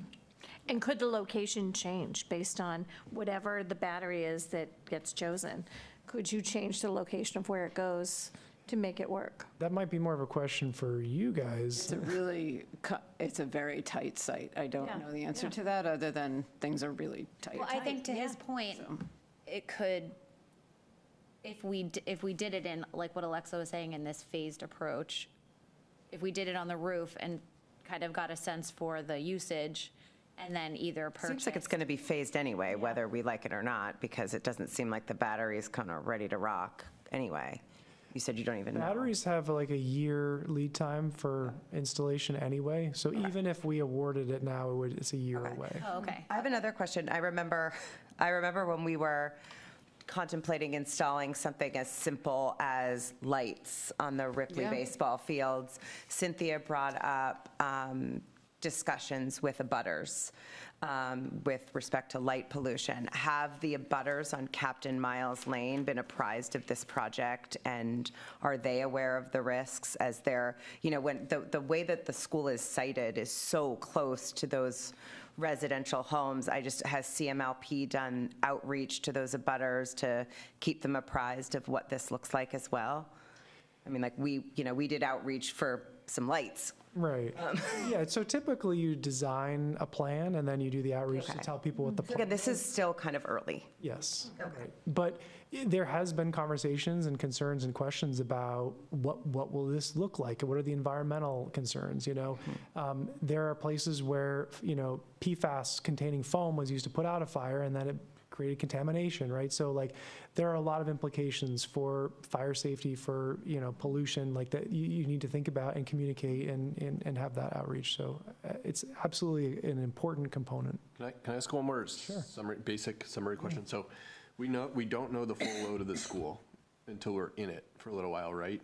But we think it's going to be more than 400 kilowatts. I mean, hopefully it's going to be less than 1,100 kilowatts. Well, and so when I say that, that is basically you project how much, say, 1,100 or 1.1 megawatts of solar panels would yield in a year. That's supposed to match the school's electricity usage in a year. So there are times where the panels have to generate a lot more electricity than the school uses, because in the winter months, the panels will not be generating much at all. And the school that's fully electric, and for heat, for hot water, will be using a lot of electricity. So there are times where the solar is not making a dent in the school's electricity amount, and there are times where it's far exceeding its usage. So in a phased approach, you could do the roof, and then you could even do the canopies without a battery, right? You could just do those, knowing that you wouldn't use it all, right? Knowing that you couldn't all. So when the canopies, if all the canopies get installed. Or just a couple of them, right? Oh, okay. You know you're going to use more than 400 kilowatts. You could do a couple canopies without a battery. Just put them right into link them to the school. It's possible that the school, being in operation, would yield more data that would help us better calculate that. As I mentioned with the net zero calculation, it was 10 to 15% more than was estimated. If the school's usage is less than they thought and there was already a contingency, it's possible that we could remove some of the canopies and still have the school be net zero. I will say there's probably still people who think we should maximize the solar anyway. They're looking to put as much solar as possible. Right, but like, and that's certainly possible, but maybe that's over a 3-year period and not a 1-year period. Right. Well, anyway, I just thank you for taking this, considering the safety and taking time, like, we want to get it right, so thank you. Yep. So I guess for me, for next steps, it would really be to think about the site license and for the panels, just the solar panels, to determine what parties would you like to see talk about this? Would you like to have the schools council review it? Would you like to have Lori and I meet and talk about it? Like, how do we move forward on that conversation? Because again, I do feel like that will help us get more information on the project at large, and then be able to come back with more definitive answers on things. Because again, I do feel like there was an initial project that was spec'd and scoped, and it was intended to do a lot of different things. But at the end of the day, the most important thing is life safety and the cost of this investment, right? We don't want to do anything that's going to jeopardize that. And so we need to just make sure that we proceed carefully. And so I think that if we can get the site license, we can understand the cost of the canopies. We can understand a little bit as the school comes online, what the usage is looking like. That will better allow us to peg what net zero is, what the requirements are, and can we achieve that without a battery, this location, all these other things. Yeah. Right, so that then we can definitively say, this is the safest option, the best option, and the necessary option. So the last time we did, just to give you an example, when we negotiated the access to the TV studio at the high school and the town took over, feels very similar because Minuteman made an agreement with us. It took a while. We brought a draft. I would meet with at the time, the town manager, brought a draft to you. They would meet with PEG Access, the committee, and we'd bounce back and forth between the boards, the professional leaders, and the councils, legal councils. And it took 6 months, just so we're all, I don't know if this will be that complicated, but the committee at the time was really, at the time, we had certain high priority areas of security and all. I think there's going to be some really high priority areas for the schools. Safety, and for CMLP on this, not just safety, but access and funding and who's taking care of what and any of that, maintenance of the panels and all. We have a smaller agreement at Willard. Which frankly surprised me what that had us owning some responsibility for. So I think there are some things to look through. And so would you then work with CMLP to begin a contract? So he's given us the draft, is that? Yeah, that's your starting point? So that was my other question. Okay, so like someone said before, like, this doesn't contain the word battery. So this is truly limited to the photovoltaics on the roof. Correct. Period. Yeah, and the canopies. And the canopies. And the. Right, but with no. But no batteries. Right, correct. And if you wanted, and this is the stuff we're going to talk through, since the canopies are maybe we way could, out and a hypothetical even almost, separate you could them just further. focus on the roof and keep it contained. Maybe that, okay. I mean, my preference would definitely have council review any of Oh, this. of course. Obviously. You have to, You have This to. is going to take 6 months. I know. Well, maybe it won't. I thought that, I really say the other one was 6 months because I thought that was a simple one and it turned out not to be that simple. This feels already a little more. We can't legally issue an RFP for the canopies to get pricing if we don't have a site license to be able to install the canopies. So that's why I totally agree. And maybe they can be split into 2 separate documents with an expiration if that doesn't happen or whatever. Like, there are ways to deal with that. But I think just to get the information to answer the questions, like we won't be able to go out to bid. Right. So, and that's why it's those 2. But I agree. But there is probably a way to address that and have 2 separate documents. One that's intended to happen now and go right away, and one maybe is worded differently. So we can look at that. Okay. That would be great. Thanks. Awesome. Any more questions? Thank you. No? Scared the pants out of us. Yeah, I know. Thank you. I learned a lot about batteries. Great. Anything else, or I think we'll adjourn. Yeah. Have a good night, everybody. Happy New Year. Happy New Year.